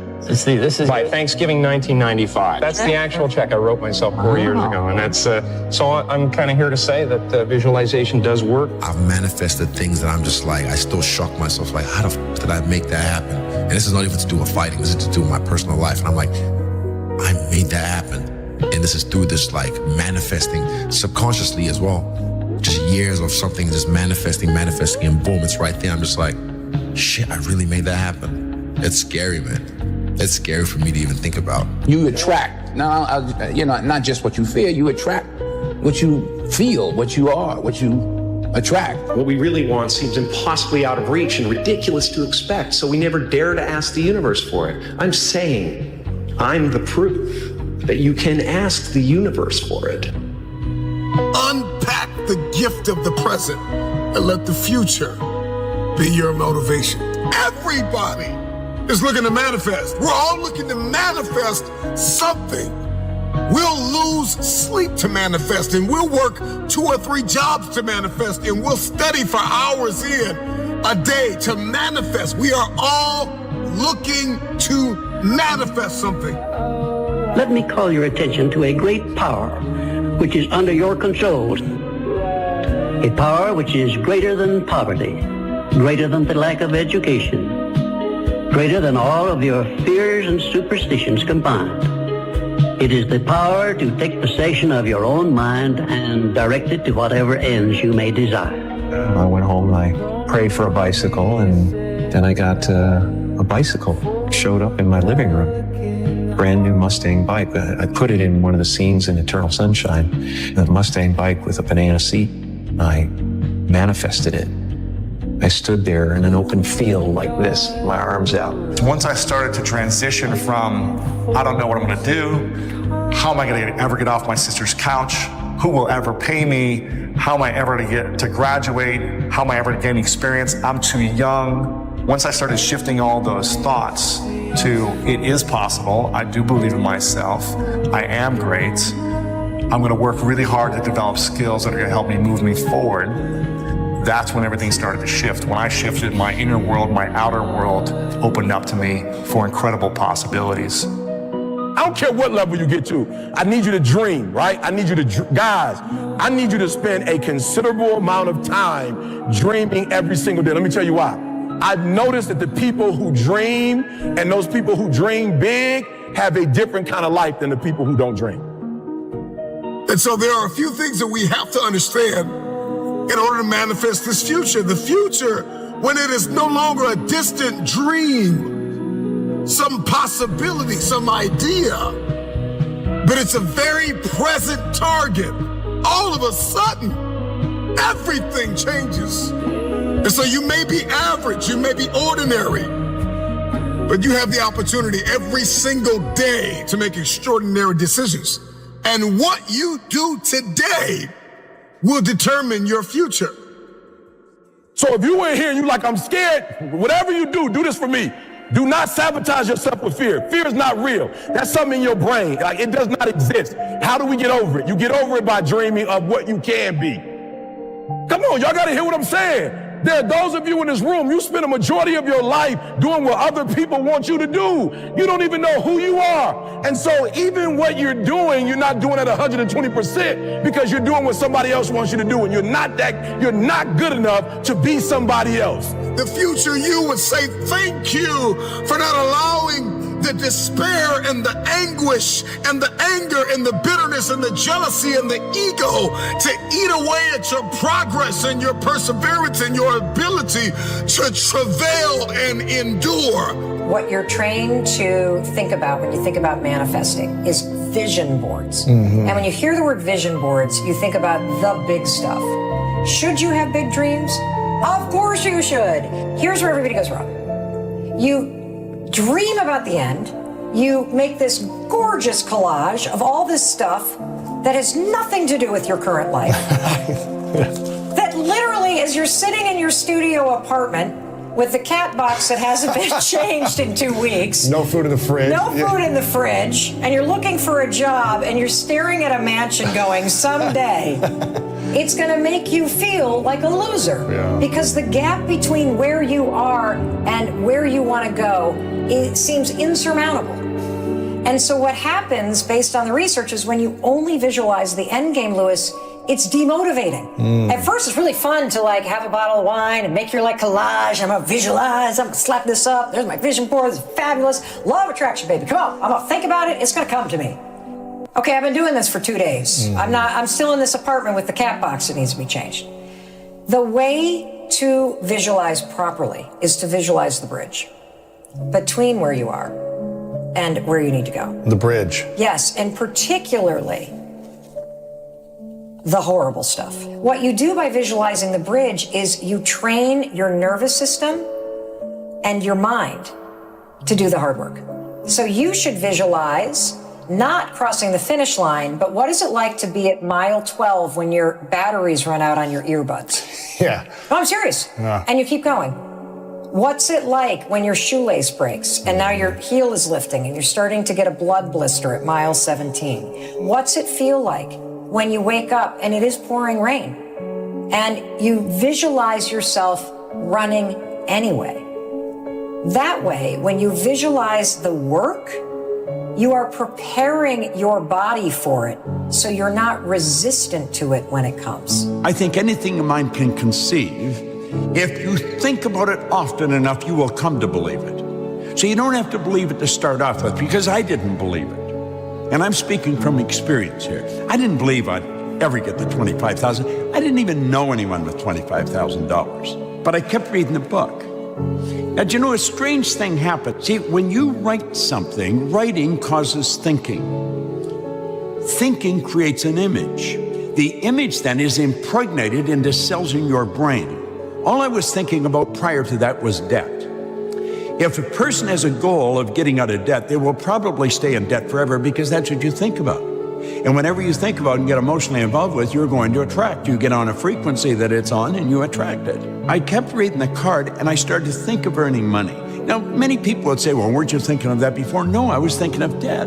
And because I was thinking about it, I started to hear people talking about it. And because I heard people talking about it, I would start thinking about it more. And I thought the answer was work harder. Napoleon Hill said, if you are one of those people who believe that hard work and honesty alone will bring riches, perish the thought, because it's not true. Within a year of picking up this book, with no formal education, I had 2 months high school. I had no business experience. So you see, they were good reasons for not winning, and I bought into it. But Ray told me, he said, Bob, that's why you can't win. How about all the reasons why you can? That I'm not powerless, not unmanageable. I can control my life. I'm gonna get rich. And so if I could just stay busy, okay, if I could just have a place to work every day and something to do and somebody to call and somebody to be in front of, that was my big fear. My big fear was that little white pill. I threw those in the trash that night. Never would use another one again. And I just made a decision that day not to quit, not to be powerless, not to be unmanageable, but to be somebody. And I've been doing that since I was 25. Every day waking up, today I'm gonna be somebody. I'm not just gonna think about it, I'm gonna be somebody today. I'm gonna grow into who I should be. And I started to question a lot of ideas. Like the idea that you have to be really smart if you're gonna earn a lot of money. I was earning a lot of money and I knew I wasn't that smart. So I started to question all my beliefs. And that's when I made up my mind I was gonna figure out why I was winning. I did not believe that there was an emotional or capricious God that reached out and said, let's let Bob have a turn. I didn't think I was lucky, but I thought somebody has to know why I win, and I'm gonna figure it out. And I started to study.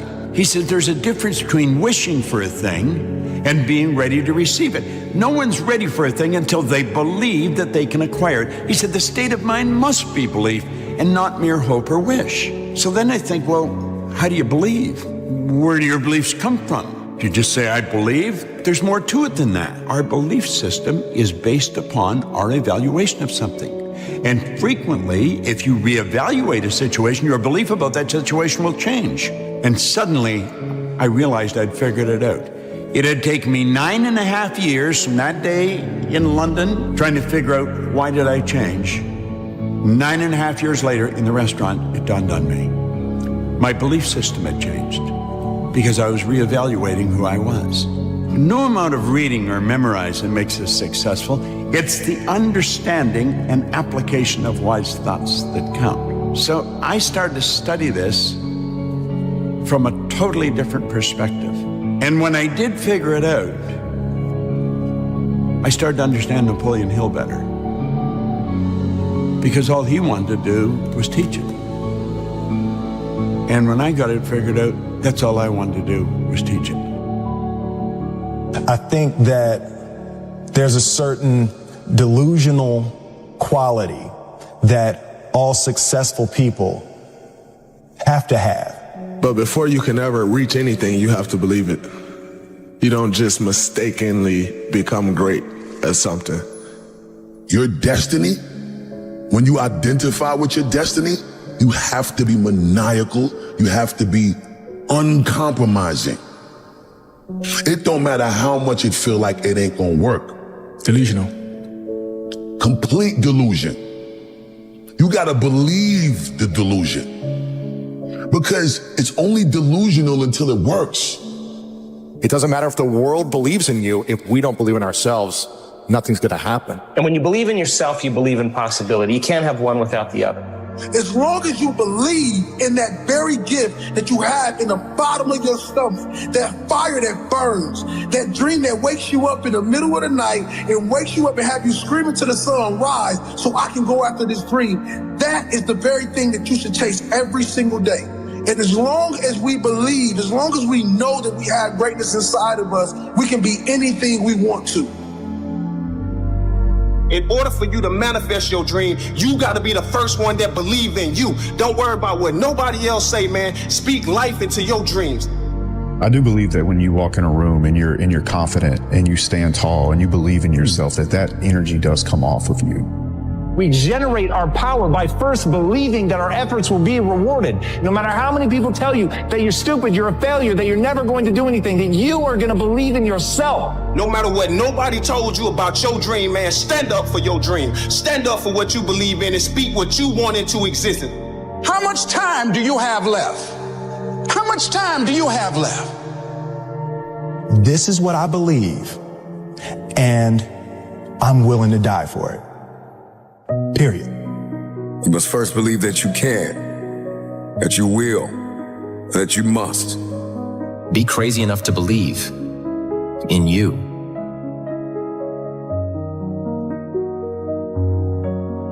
The madness of impossibility, the lie. Somebody lied to you and told you that it was impossible. And the only difference between people who lose and people who achieve is the person who achieved tried one more time. I'm convinced that we are a generation that gives up too easily. I need you to examine your capacity now. Examine your perspective now. The power is in your perspective. The power, the difference between those who make something happen and those who do not is wrapped in the truth and in the power of their perspective. Your perspective can either become your prison or your passport.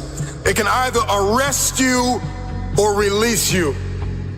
One of the things I have realized, and many of us have, if you want something out of life, if you want to change yourself, if you want to acquire something, if there's some goal that you want to reach, that is really not easy as some people will make us feel. That living your dream, changing your behaviors, overcoming negative habits, it's challenging. It's hard. What will it take for me to get some of the things that I want? It's very important that you engage in an ongoing process to develop you. Spend more time on yourself than what you've been spending. So decide that you're going to take some time to work on you, that you deserve that from yourself, that your life deserves some prime time because you are creating your own production. As Michael Todd would say, you are the star of your show. You are the director. You're writing the script. And you will determine whether your life is a smash office hit or flop. You determine that.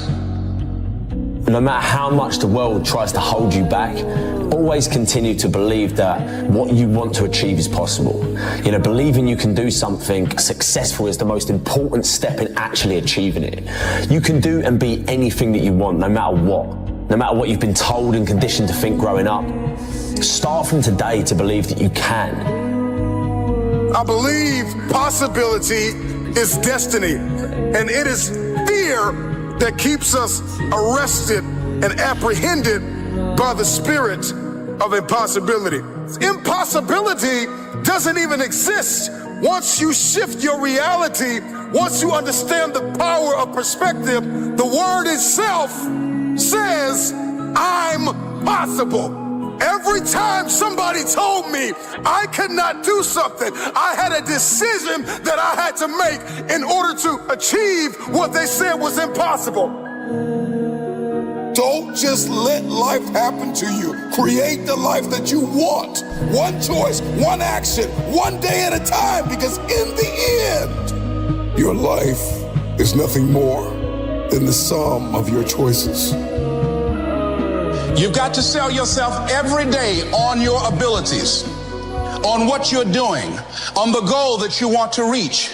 You've got to sell yourself every day, every day, every day. Whatever we have right now, whatever we're demonstrating in our lives, is a result of what we believe subconsciously that we deserve. And part of increasing that belief level is that you have got to convince yourself every day. And as you convince you, as you sell yourself every day, you will begin to see a difference in the things that you're doing. Selling yourself on your ability to perform a job, to achieve a certain objective. Telling yourself every day, here I go again, and I got what it takes. This is my day, and nothing out here is going to stop me. You can have that thing that you want, all right? It's yours. It's staring you in the face, it's right in front of you. But you've got to take it. You've just got to believe it's possible.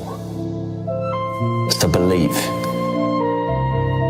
Most people go through life never discovering what their talents are. Most people never develop their talents.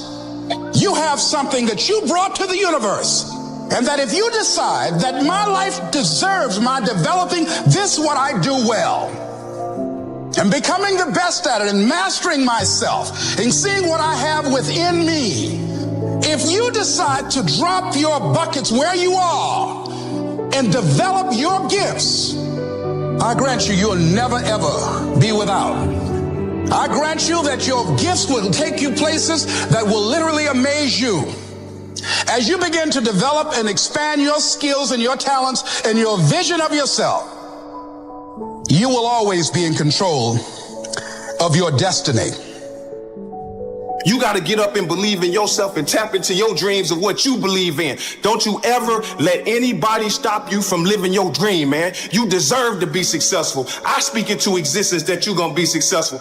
It all starts in the mindset. I speak into existence that every dream that you have will manifest. And once you get done speaking your dreams into existence, you got to stop talking and you got to go execute your dream. Good times create weak people. Weak people create bad times. Bad times create strong people. Strong people create good times.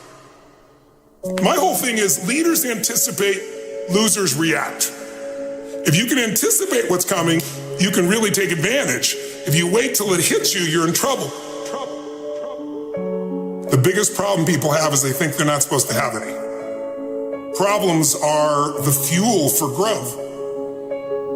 It's like if you don't have any problems, you're either a liar or you might call them challenges. It feels better. I understand that. Anybody who doesn't have problems is either totally asleep at the wheel or they don't have much of any kind of a life. But then there's fulfillment. And fulfillment is living what you're made for. Is it a lack of confidence? No, it's a lack of mission. I like winning. I like being the best at what I do. So I'm not going to settle for less than that. Why would I? Michael Jordan making 1,000 shots before you take a break. So you look at Jordan or you look at, LeBron or you look at anybody who's the best in the world at what they do and you go, aren't they lucky? But if you actually study them, you'll see they're doing things, they're practicing in private things that make them certain in public and they get rewarded for what they do in public. Yeah. And you got to do the same. When you just know you're going to mess up, it's not going to be perfect. You're going to forget that line that you really wanted to say, but just put all the energy on the audience. Everything starts to change. If you stay ready, you don't have to get ready. It's a shift in your identity. Every single day, 6 days a week. What matters? A few subjects, your body, because your energy matters. That energy is low. Everything I just said is worthless to you. Because when you're low energy, you don't use your full intelligence or ability. You need emotion. If you don't know how to master your emotions start wars. Emotion creates peace. Emotion gets you children. Emotion is what can make that business work or fail. And most people don't know how to direct their own emotions. Let me be conscious about feeding my brain things that are going to give me not only inspiration, but insight and skill and tools. 68% of the Fortune 1000 were started in either a recession or a depression. Well, the first skill you got to master to be great is the ability to recognize patterns. When humanity recognized the pattern of the seasons, the whole world changed. Because we went from hunter-gatherers trying to survive from place to place where we're exposed to everything to, wait a second, if we plant in the springtime, We protect in the summer, we reap in the fall, and then we hang on to some of that so we can live through the winter. That created communities for the first time, and then eventually cities and states and countries. So that changed the world. What'll change a person's life is when you realize there's also a set of seasons in your own life. And so think of it this way, 0 to 21 is springtime. Things are easy to grow in springtime. You don't have to do that much. Growing as a kid happens naturally. But overall, life is supporting you. It's sending you, teaching you, sharing with you. Now, when you get from 21 to 41 or 22 to 42, whatever range you want to talk about, you now are in the real world. And now you go test what you learned in your springtime. So you start to learn, test, figure out what's real. And it's an important stage of life. 42, 43 to 62, 63 is the power of your life. If you worked hard in the spring and the summer and you put yourself out there and you planted, it's a reaping time. It's a time when you really become a leader. And then if you're lucky, you go from 63 to 83 and maybe 83 to 103, and you have an extended final season of your life where you get to be the mentor, you get to share. You get to make a difference. And maybe towards the end of your life, people look out for you again after you looked out for everybody else. That's kind of the cycle of life. What if you're born in 1910?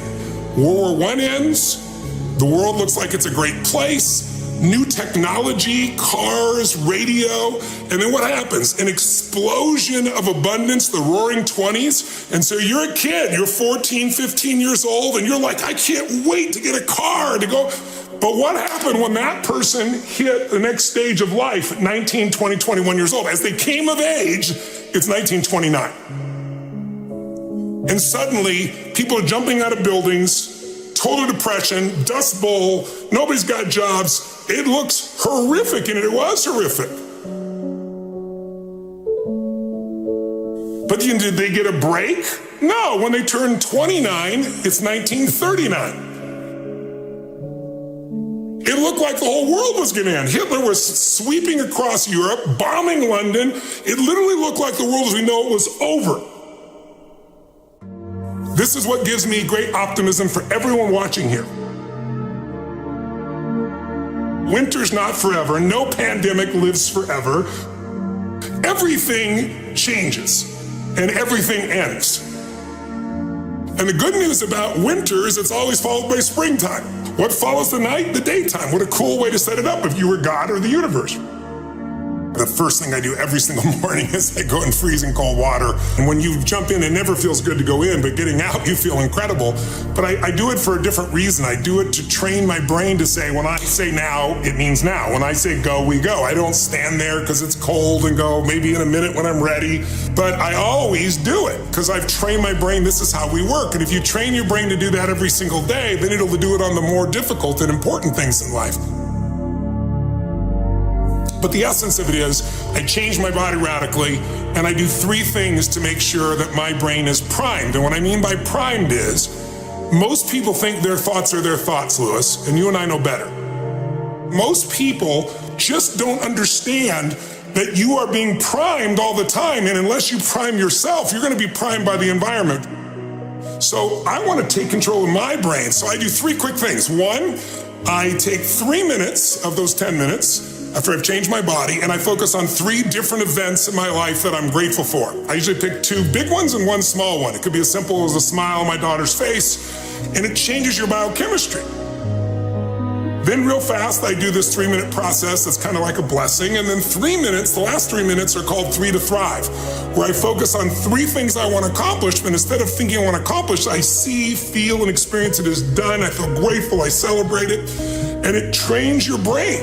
So in 10 minutes, I'm done. 3rd thing that I'll do, I immediately send a message or a text or an audio message to somebody as a sincere compliment. And I don't go, dude, great job, or wow, you're cool. I say, hey, listen, I saw you on Tuesday with those kids, and I saw you take that extra 20 minutes no one else did. And I just want you to know, I saw that, I thought that was incredible. So I'm always very specific, so they know it's not just some positive thinking bullshit call, it's sincerely doing it. It makes me constantly look for the good in the people I work with. Fourth thing I do is whatever I don't want to do, the most challenging part of the day. What's a story we all love? It's the comeback story. It's the comeback, it's the Rocky, it's that music where all of a sudden you step back up and you take control and rock. Good times create weak people. Weak people create bad times. Bad times create strong people. Strong people create good times.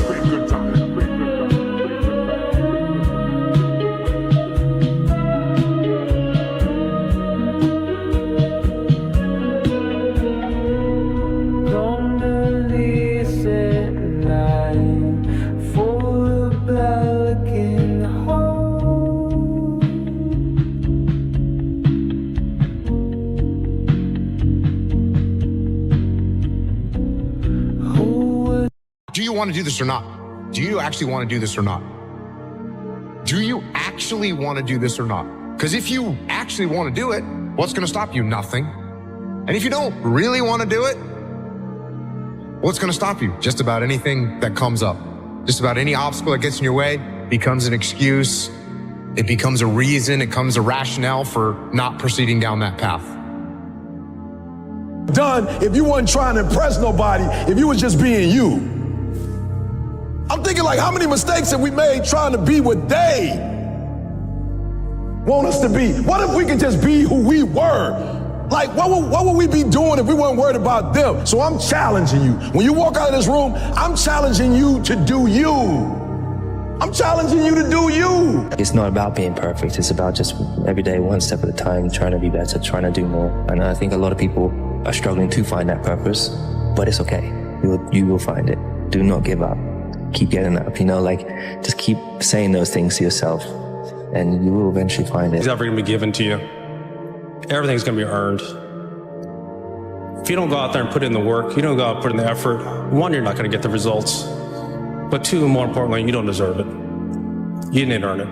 If you love something, if you have a strong passion for something, you would go to the extreme to try to understand or try to get it. I hate losing, but I have to respect losing because losing is a part of winning. And you never just, win. You got to lose to win. How can I do things different? How can I change? But you got to look at yourself in the mirror because that's how things get started. And you got to be willing to change. Dedication, hard work, dedication, hard work. On one-man army. One-man army. The world can go against me. I'm still come on top. I got God on my side. There's a quote that says, when you know yourself and you know your opponent, there's no need to fear the results of over 100 battles, which means not being naive and saying, oh, I'm better here and I'm better here. You got to know where you suck. Yeah. And you got to know where you're good. Yeah. And I know where Rampage is really good. And I also know where he really sucks. I think he's trying to bait me to get in this big kickboxing match with him or boxing match with him. And I'm going to really go out there and just give a solid mixed martial arts display. Sometimes you're right, sometimes you're wrong. At least you're being yourself. We all do mistakes. We learn from the mistakes, but we will still do mistakes. Being perfect, what is being perfect? You build up something that doesn't exist. For me, perfection is being yourself. And I am being myself. People like it or not, I don't care as long as I'm being myself. My view is you can't control the outcome all the time. Sometimes it should go the other people's way. It shouldn't always go your way. So you get motivated by the losses. You stay motivated through the winning. What you can control is your process. You can control those intangibles. You can control the work ethic, the consistent discipline, your attitude, your culture, how much you care. All those things are in you. They just need to be drawn out of you. We live by this and we die by this. We don't retreat. We don't run. Every man must search his own soul. That's why that Martin Luther King quote, that's why I say you don't judge a person by where they stand in times of comfort and convenience. You judge them by where they stand in times of challenge and controversy. And if you ain't work, when you work for something, it gives you a different type of attachment to it. The harder you work, the harder it is to surrender. That's why cats can give up so easy. They ain't got nothing invested. They ain't worked for it. They ain't sacrificed for it. Every time it get tough, they go blow weed. They ain't working for it, right? They ain't got nothing sacrificed into it. But when a cat work for something, like when a cat been sacrificed for something, well, you gonna have a cold day in hell before you take it from them. Because they value it different.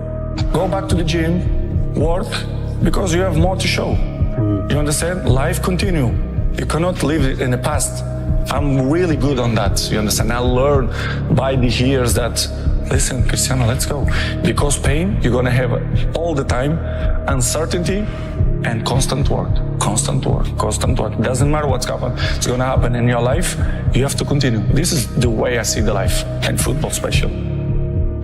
Be the guy who embraces the ugly, the miserable. Be the guy who embraces hard work, the grind. Don't be afraid of being hurt. Don't be afraid of sacrificing some blood. John, you should want this fight to be miserable. You should want this to hurt. Be the guy who thrives in that. And I felt like I was that guy tonight. Nothing is easy. Like running is running. It sucks, but you have a choice to make. Do you want to sit down and go back to that guy you once were? No. So this is what it takes. The barbaric life that I live, that you have to live, the almost obsession that you must have to be great, you can't put that shit in a fucking book, bro. You can't put it in a book. Can't. You can't write about it. Every second of the day, he is trying to extract more from something. He's constantly thinking, he's constantly disciplined, never going off the path. It's a conqueror's mindset. I'm almost 50, and I've been this way for almost 30 years. Stop being driven by outcomes. Stop being driven by, if I get this, I'm gonna do this. Just work. And if you don't get what you thought you were gonna get, show up and still go to work. Because along the process, what's more important, what you acquire or who you become? And a lot of people think what they acquire is the thing that makes them who they are. No, it's who you become in the process of chasing what you want to acquire. You know, hard work pays. I put in a hell of a lot of work all throughout this build-up in the fight. I pumped out more content than anybody, more content than Fox, more content than ESPN, more content than BT Sport, more content than everybody on the Mag Live on my own channels.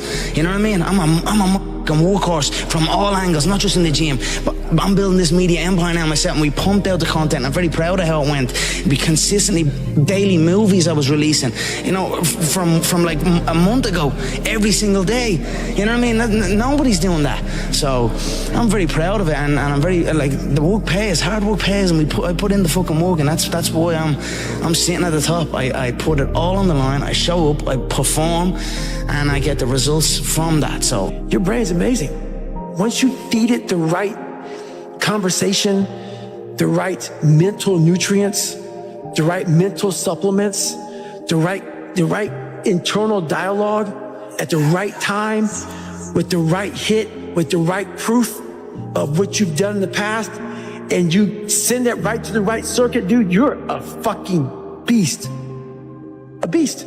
Never repeat your failures. Work with people that are smarter than you. Listen and mentally know you're the best. If you mentally know you're the best, no one can compete with you. I have the ability to see the end before the beginning even begins. And what that means is I know that to get to the very end, I can see it right now. So before I went to Buds and I was losing all this weight and shit, I saw myself walking across the stage at 191 pounds. That's what I had to get to get into the door. I saw myself 6 months, a year later, whatever's gonna take me to do it. I saw myself walking across that stage, getting that certificate of graduation from Buds. And I was able to be there at 300 pounds. And that feeling, that I was nowhere near that feeling, I was able to put myself there 1,000,000 times every day. And that feeling of like, my God, that is gonna feel amazing. That's what made me suffer. That's what allowed the pain to be real and say, this is worth it. I want to feel for this next 18 months. It took me 18 months to finally become a Navy SEAL, to finally, just get through Buds. 18 months, it's 6 months. It took me 18. That's what woke me up every morning was, I'm gonna put myself through this much pain and suffering for a few seconds. That's all it is. A few seconds of joy. is so worth it, man. I said, people don't get, so I'm able to put myself at the finish line, even though I have no finish line, but at the finish line of an event before I even start them and say, how are you gonna feel at the end of this? Visualizing is my biggest tool of life. That's why I've been able to put myself in cold water, put myself in a 100-mile race millions of times before I've done it. And I'm able to go through the race and see how I'm gonna feel at mile 50. Almost to the exact feeling. As an athlete like you, Tiger Woods, Michael Jordan, Diego Maradona, what do you have that at the end of the day you become bigger than the sport itself? I don't think we're necessarily bigger than the sport. I just think that we've had so much success in the sport. And I think it's in the way we've done it, whether it's through just pure dominance, or maybe someone may have a more flashy personality as well as dominating. Some people are, they may do it differently than anyone's ever seen it done before in the past. And I think that's where I think people kind of gravitate towards. What Messi and Ronaldo are doing now in soccer is just phenomenal, but two different ways of doing it, right? And then you have Jordan coming into the league. He did it completely different than anybody else. And then when I came into golf, I done it differently because no one had ever trained. No one ever lifted weights. No one ever ran miles. No one ever did just wind sprints. No one ever did any of those things in golf, so I did it differently. And I had the success doing it differently. And I think that's what people sometimes see and have gravitated towards. Right, so when it comes up, it's no surprise. It's no surprise. I've already done this a million times. Mm-hmm. I wanted to excel my game and isolate my game from everybody else. That I was more than just, a few dimensional. Even when it came to Magic Johnson, Magic Johnson was a crowd pleaser. He was a good offensive player. He was a great motivator. Average defensive player. I wanted to change that. I wanted to take it another step. I wanted to do all those things, that could separate me from Magic Johnson. I'm not saying he wasn't great. He still is great. But we're great in our own different way, and that was motivational for me, and to this day, still is. I never feel that I'm at my best. I feel I still have room to improve. I still set goals for myself to strive for. I'm never complacent with what I've achieved. Even though it's been very successful for me, I still feel I have a lot to prove, not just as a player, but as a person, as a father, to some extent, as a role model, in all aspects. So I'm never really too complacent with myself or with what I've achieved. When I get to a point where I feel I can improve as a player, I walk away from the game.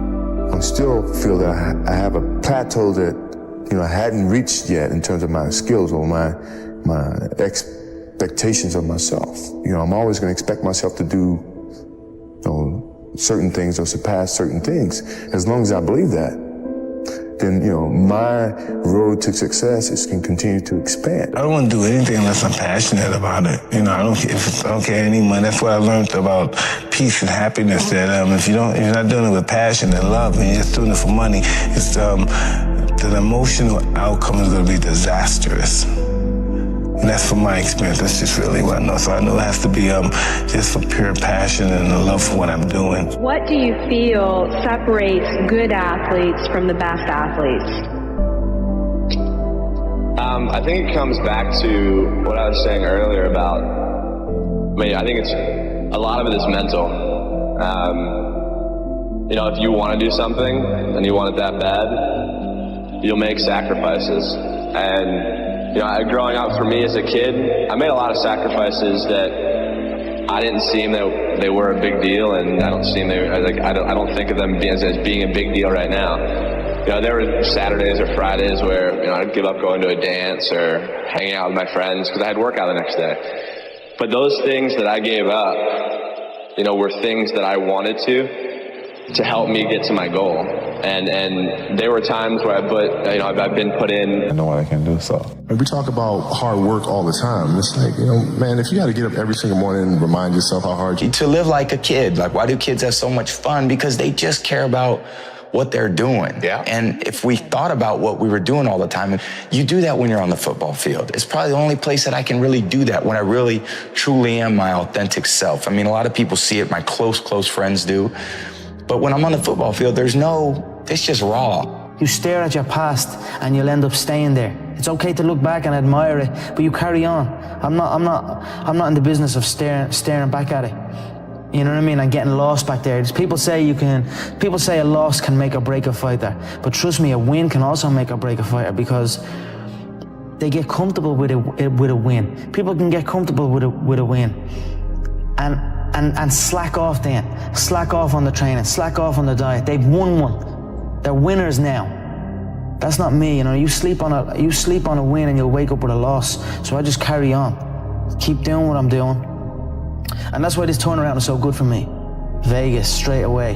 The Fighting Irish head to the fighting capital. It's perfect. Continue on this path. The freight train straight to the top. Lazy people do a little work and think they should be winning, but winners work as hard as possible and still worry if you're being lazy.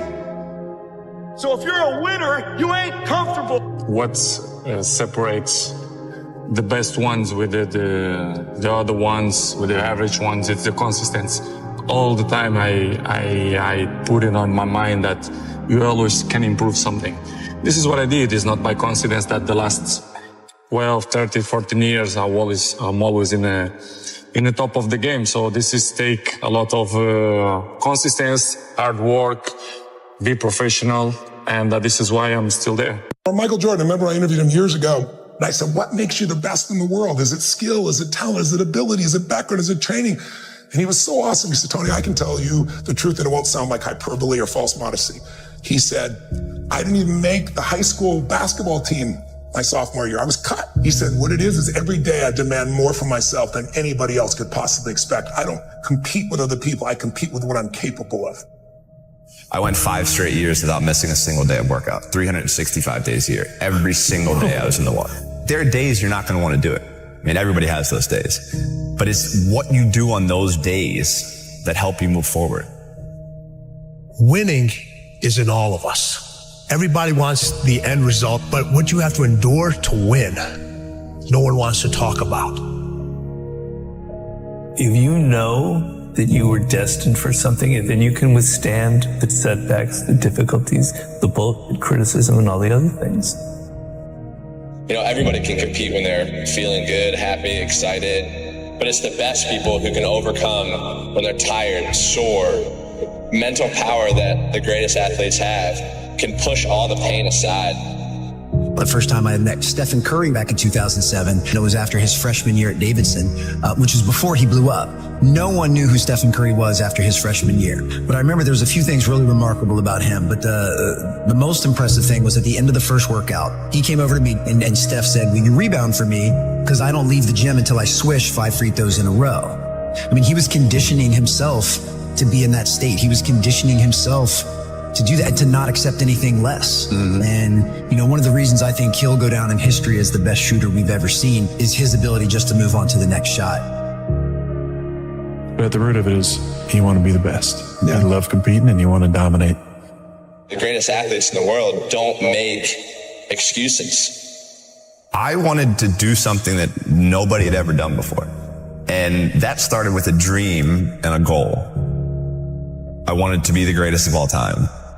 And I think I always felt like I wanted to be good at everything I did and be great at what I did. And I never expected to be as good as I was. No matter what you do in life, where you're at, this is what winning takes. And it's in all of us. We all have fear. But if you harness it, it takes you to places that you couldn't even imagine. There's mistakes, there's regrets, there's sadness, there's joy, there's frustration, there's sorrow, there's heartbreak, there's elation. It's all part of it. It's all part of life. You know, I said to myself, I'm going to do this and no one's going to stop me. But I think that's the biggest thing.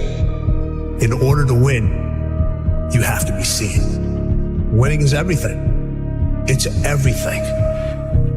People are champions when they really see themselves with no limits. when they really see themselves great. Because when you see yourself there, you are much more willing to do the work. You are much more willing to break barriers that others don't break because they don't really see themselves breaking those barriers. And this young guy, Djokovic, is 19 years old and he plays Roger for the first time in a Grand Slam. He's nobody. When Novak Djokovic started, Rafa and Roger were winning everything. It's impossible to win a Grand Slam with those two guys. You can't beat them. They're just way better than everyone. And he's interviewed before the match and he says, I'm going to beat this guy. And I remember the press went really bad against him. Who does they think he is? But he was seeing him there. He was seeing himself there. He was seeing himself better than them, which maybe people saw that as being cocky, but he was just very confident about his abilities. And he ended up being the best of the three. He beat all the records. He beat them on every level because his self-belief was extremely high. His self-esteem, the way he was seeing himself. That's how I know if someone is a champion. And a lot of people fake it, which is better than not faking it, but it's not as good as really believing it deeply inside. You talk to the young players, they will say, I want to be number one. I mean, they wish. Yeah. The ones who really want to, you know, because they're not only saying it, but they're putting on the work. And this is a big difference because when you really believe you can get there, it's much easier. It's never easy to work hard, but in a way, you are willing to do everything to get there. When you wish it, you do things halfway or you don't do it fully. So that's a big difference. But when you look at the road to winning, people look at you and they're like, you're a success. But your road has so many more steps. Those steps are infinite. Sometimes you get to see them, sometimes you don't. Sometimes they're there, other times they're wobbly. You don't know if that next step is going to be there, but you have enough belief in yourself to say, I know it's there. I'm going to take that step. I may miss the step. I may fall. I may get scraped. That step may go into quicksand, but I know there's another step. I know it. I believe inside me that there's another step that I have to take, that somebody else isn't making me take. Those steps are infinite. Winning is infinite. Those steps are infinite. Of course, if your self-esteem is big, like huge champions, I mean, legends like Serena or Venus, and I had this discussion with Richard Williams, their father, and he told me my main focus was to create two young ladies that were believing in themselves in general. And he said to me this, and I believe it, whatever they would have done, they would have been successful. We chose tennis, but if they would have wanted to be runners or singers or whatever, they would have succeeded because they had this incredible self-esteem that they have. And you'll see that whatever they're going to do after tennis, they're going to be successful. I think from the get-go, I believed I could do it. You know, it just seemed so real to me. I'd already gotten sponsors. I was already winning competitions, and I saw the pros, you know, making a great living at what they were doing. And I just figured, like, God, if I could just get to that point, you know, I think I could make a bit of a living out of this. Why would you do crazy efforts, working crazy hard to achieve something you don't really believe in? Why would you put yourself at risk to fail if you don't deeply believe that at the end you're going to make it? Not saying that people never fail. Of course they fail, and Serena failed many times in tennis too. But we remember what she achieved, which is much bigger. The great Serena Williams. I mean, I just never think I'm going to lose. I just don't want people to think I'm too cocky or anything. And you're only as good as your last win. So I hate losing. I mean, that's no secret. So, but you got to lose. I feel like every time I lose, I get better. And I think it's important for me to have losses. Just the fewer, the better for me. I think a lot of people just, they see you run and they say, oh, it looks so easy. You really look effortless. But before it gets to that point, it's hard. It's like hard work. Day in, day out, sacrifice, day in, day out. The confidence comes from preparation. You know, so when the game's on the line, I'm not asking myself to do something that I haven't done thousands of times before. When I prepare, I know what I'm capable of doing, I know what I'm comfortable doing, and I know what I'm not comfortable doing. Right? And so in those moments, if it looks like I'm ice cold or not nervous, it's because I've done it thousands of times before. So it's one more time. No, I've never been afraid. I mean, obviously, you can't, because you have other things. You have other responsibilities that are taking you away from it. So I already won. So it's not the car, the house, the whatever. It is that internal goal, that internal why. And so for me, I just think that's it. It's something within it. You gotta pull it out. And so it's easy when you have a why, a purpose. I'm doing it for this, I'm doing it for that. It's easy to get up and get going. But if it's just for a car, what happens, Louis, when you get the car? Because you can buy it. What happens when you get the house and you can buy the house? Because I think any person, any human realizes that if you want some kind of a good outcome, you're going to have to work hard for it. My outcomes have been. Embrace the process. You say, Dwayne, what process? Life. Life. Embrace the journey and the process of life. You only get stronger hiking by going uphill. Nobody gets stronger hiking by just going downhill. Because you're probably in the bed right now. You're probably an underachiever. You're probably somebody who doesn't want to do anything with your life. People should stop complaining. Right. People should figure out who the they are. Good call. People should not listen to America propaganda of fixing the shit they suck at. They should be tripling down at what they're good at. They should be competent in certain areas, but you're not gonna become Beyonce or, your bone structure is a certain way. You're not gonna solve everything. Your IQ can get a little bit better, but don't worry about the incremental. Figure out what puts you on fire and you're halfway decent at. If you're lucky enough right now to be listening and you're good at what you like, become tunnel vision. Because there's way too many voices telling you what and how. The reason most people who are listening right now are not doing that thing is they're worried about the opinion of somebody. And the reality is we have to get to a place where you're doing you, because the number one thing that scares the fuck out of me is regret. The Lonely Chapter describes a time in which you're growing, you're changing as a person, and you're now so different that you can no longer resonate with your old set of friends, but you're not sufficiently developed that you've got the new set of friends that you're going to grow into. And this is the Lonely Chapter. And the problem with it is that you're always, the desire to sort of regress back to where you were is always going to be there. And you're going to have uncertainty. There's not even the promise of glory or success or triumph when you get through the other side. What am I pushing toward? You're telling me that I'm not going to go out on this night out with my friends, which I've done for the last 5 years or 10 years in the town that I grew up in or went to university in or whatever. You're telling me that I'm not going to do that because I'm going to get up and I'm going to meditate or read. Who even knows if meditation works, right? You've got all of these questions in your mind and all of your friends and all of the dynamics and the temptations pull you back toward that. It pulls you back toward the old version of life. Just lock on me for 6 months, bro. Please. I really want you to be great. You got me, I got you. We all we got. See what happens. It's so easy to quit, bro. That's what everyone's doing. And we're not trying to be like everybody else. Can't progress in life without progressing. Let me go over your head. You can't progress in the grand scheme of life if you don't progress in your everyday life. If you don't try to take a step to be better, your overall life won't be better. If you put your head down and lock in on the vision, how could you not win? The only thing that's gonna cause you to lose is your mentality.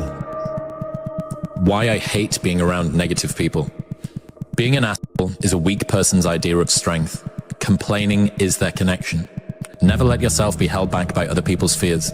People criticize what they're afraid to do themselves because bold action reminds them of their own inaction. If you're afraid to be criticized, why do you care about the opinions of those who are too timid to do it themselves? If you are the criticizer, does tearing down someone who has the courage you lack make you better? You have a whole life in front of you. You have years to take part in this life and to do stuff, to accomplish stuff, and to enjoy stuff. I think about that. If I was 22 again, and if God said, hey, Tom, I'll make you 22 again, okay? Just do something different. Wow. Oh my God. I'd be like a professional golfer this time, even though I can't. I'm lousy at golf. I stink at golf. I would do something that I think in my brain I could never do, which was bodybuilding at one time. I thought I could never do this. It's too insurmountable, it's too crazy, but something in the back of my mind always said, do it. Hey, when you get out of bed, life's standing right there to kick you in the face, man. Could be anything. Could be you get up and you walk downstairs, you got a flat tire and you're late for work and you got this and that. Life is going to throw all kinds of crazy shit at you, right? And you have to be ready for it, and you got to deal with it. You can't curl up into a ball. You can't run away from it. You can't hide. You have to take all this shit head on. So this lonely chapter is a period through which I think everybody needs to squeeze. Anybody that decides to go from a place they are to a place that they want to be is going to have to let go of people who can't go there with them. It's that if you know that there is something that you're meant to do, if you know that there's something that you're meant to change, you will have to let certain groups, friends, routines, places, activities, recreations that you do, you're going to have to let those go. And there is this, the Rocky cutscene lasts for 90 seconds in the movie, but it can last for 5 years in your life. And you have no idea whether or not it's even going to work. And that's the bit that always got to me. The bit that always got to me was I didn't even know if there was going to be any glory on the other side. It's like, you think, well, I'm just stood here doing the thing, but I don't know if it's going to come out on the other side. And I can promise you, anybody that has done anything, moved from any place they were to any place that they want to be, has gone through this lonely chapter. I think you just got to wake up one day and just say, so what? Like, who cares if you don't believe in me? I believe in myself. You don't put too much work to not have this amount of confidence. And if you don't believe in me, it doesn't change my success story. I'm still going to win. But I guess one thing I got to say is, let me know when that hate starts making you money. You may be right that other people did certain things or you got dealt a bad hand. It also doesn't matter, because the only thing that you can't control is obviously the actions that you take. And the only person who's in control of that is you. Nobody is going to understand you, bro. And it's like, I really realized nobody ever believed in me. Like, you have to believe in yourself. If nobody else is gonna understand, then you have to make sure that you understand and that you believe in yourself, because that's where it starts. Control freak is a word people with low standards use to describe people with high standards. You're not a control freak. You just want it done right the first time. You're not anxious. You care. Do not expect mediocre people to support world-class goals. If you go visit the darkness that you've been running from, you'll have the opportunity to leave a better person. You'll have a better understanding of yourself. You'll have a better understanding of your purpose. But if you don't take that trip and the darkness comes visits you, it's a guest that will never leave. You're playing against the Golden State Warriors. Score is 107-109. You guys are close to getting into the playoffs. You know exactly what happens in the game. You go up, you're about to take your shot, and then all of a sudden, boom, Achilles happens. Trying again, going to work, falls down. Again, he's struggling. Right after you were injured, you went on Facebook and you posted a lengthy blog. You know what this is? Oh, yeah. This is such BS. All the training and sacrifice just flew out the window with one step that I've done millions of times. The frustration is unbearable. The anger is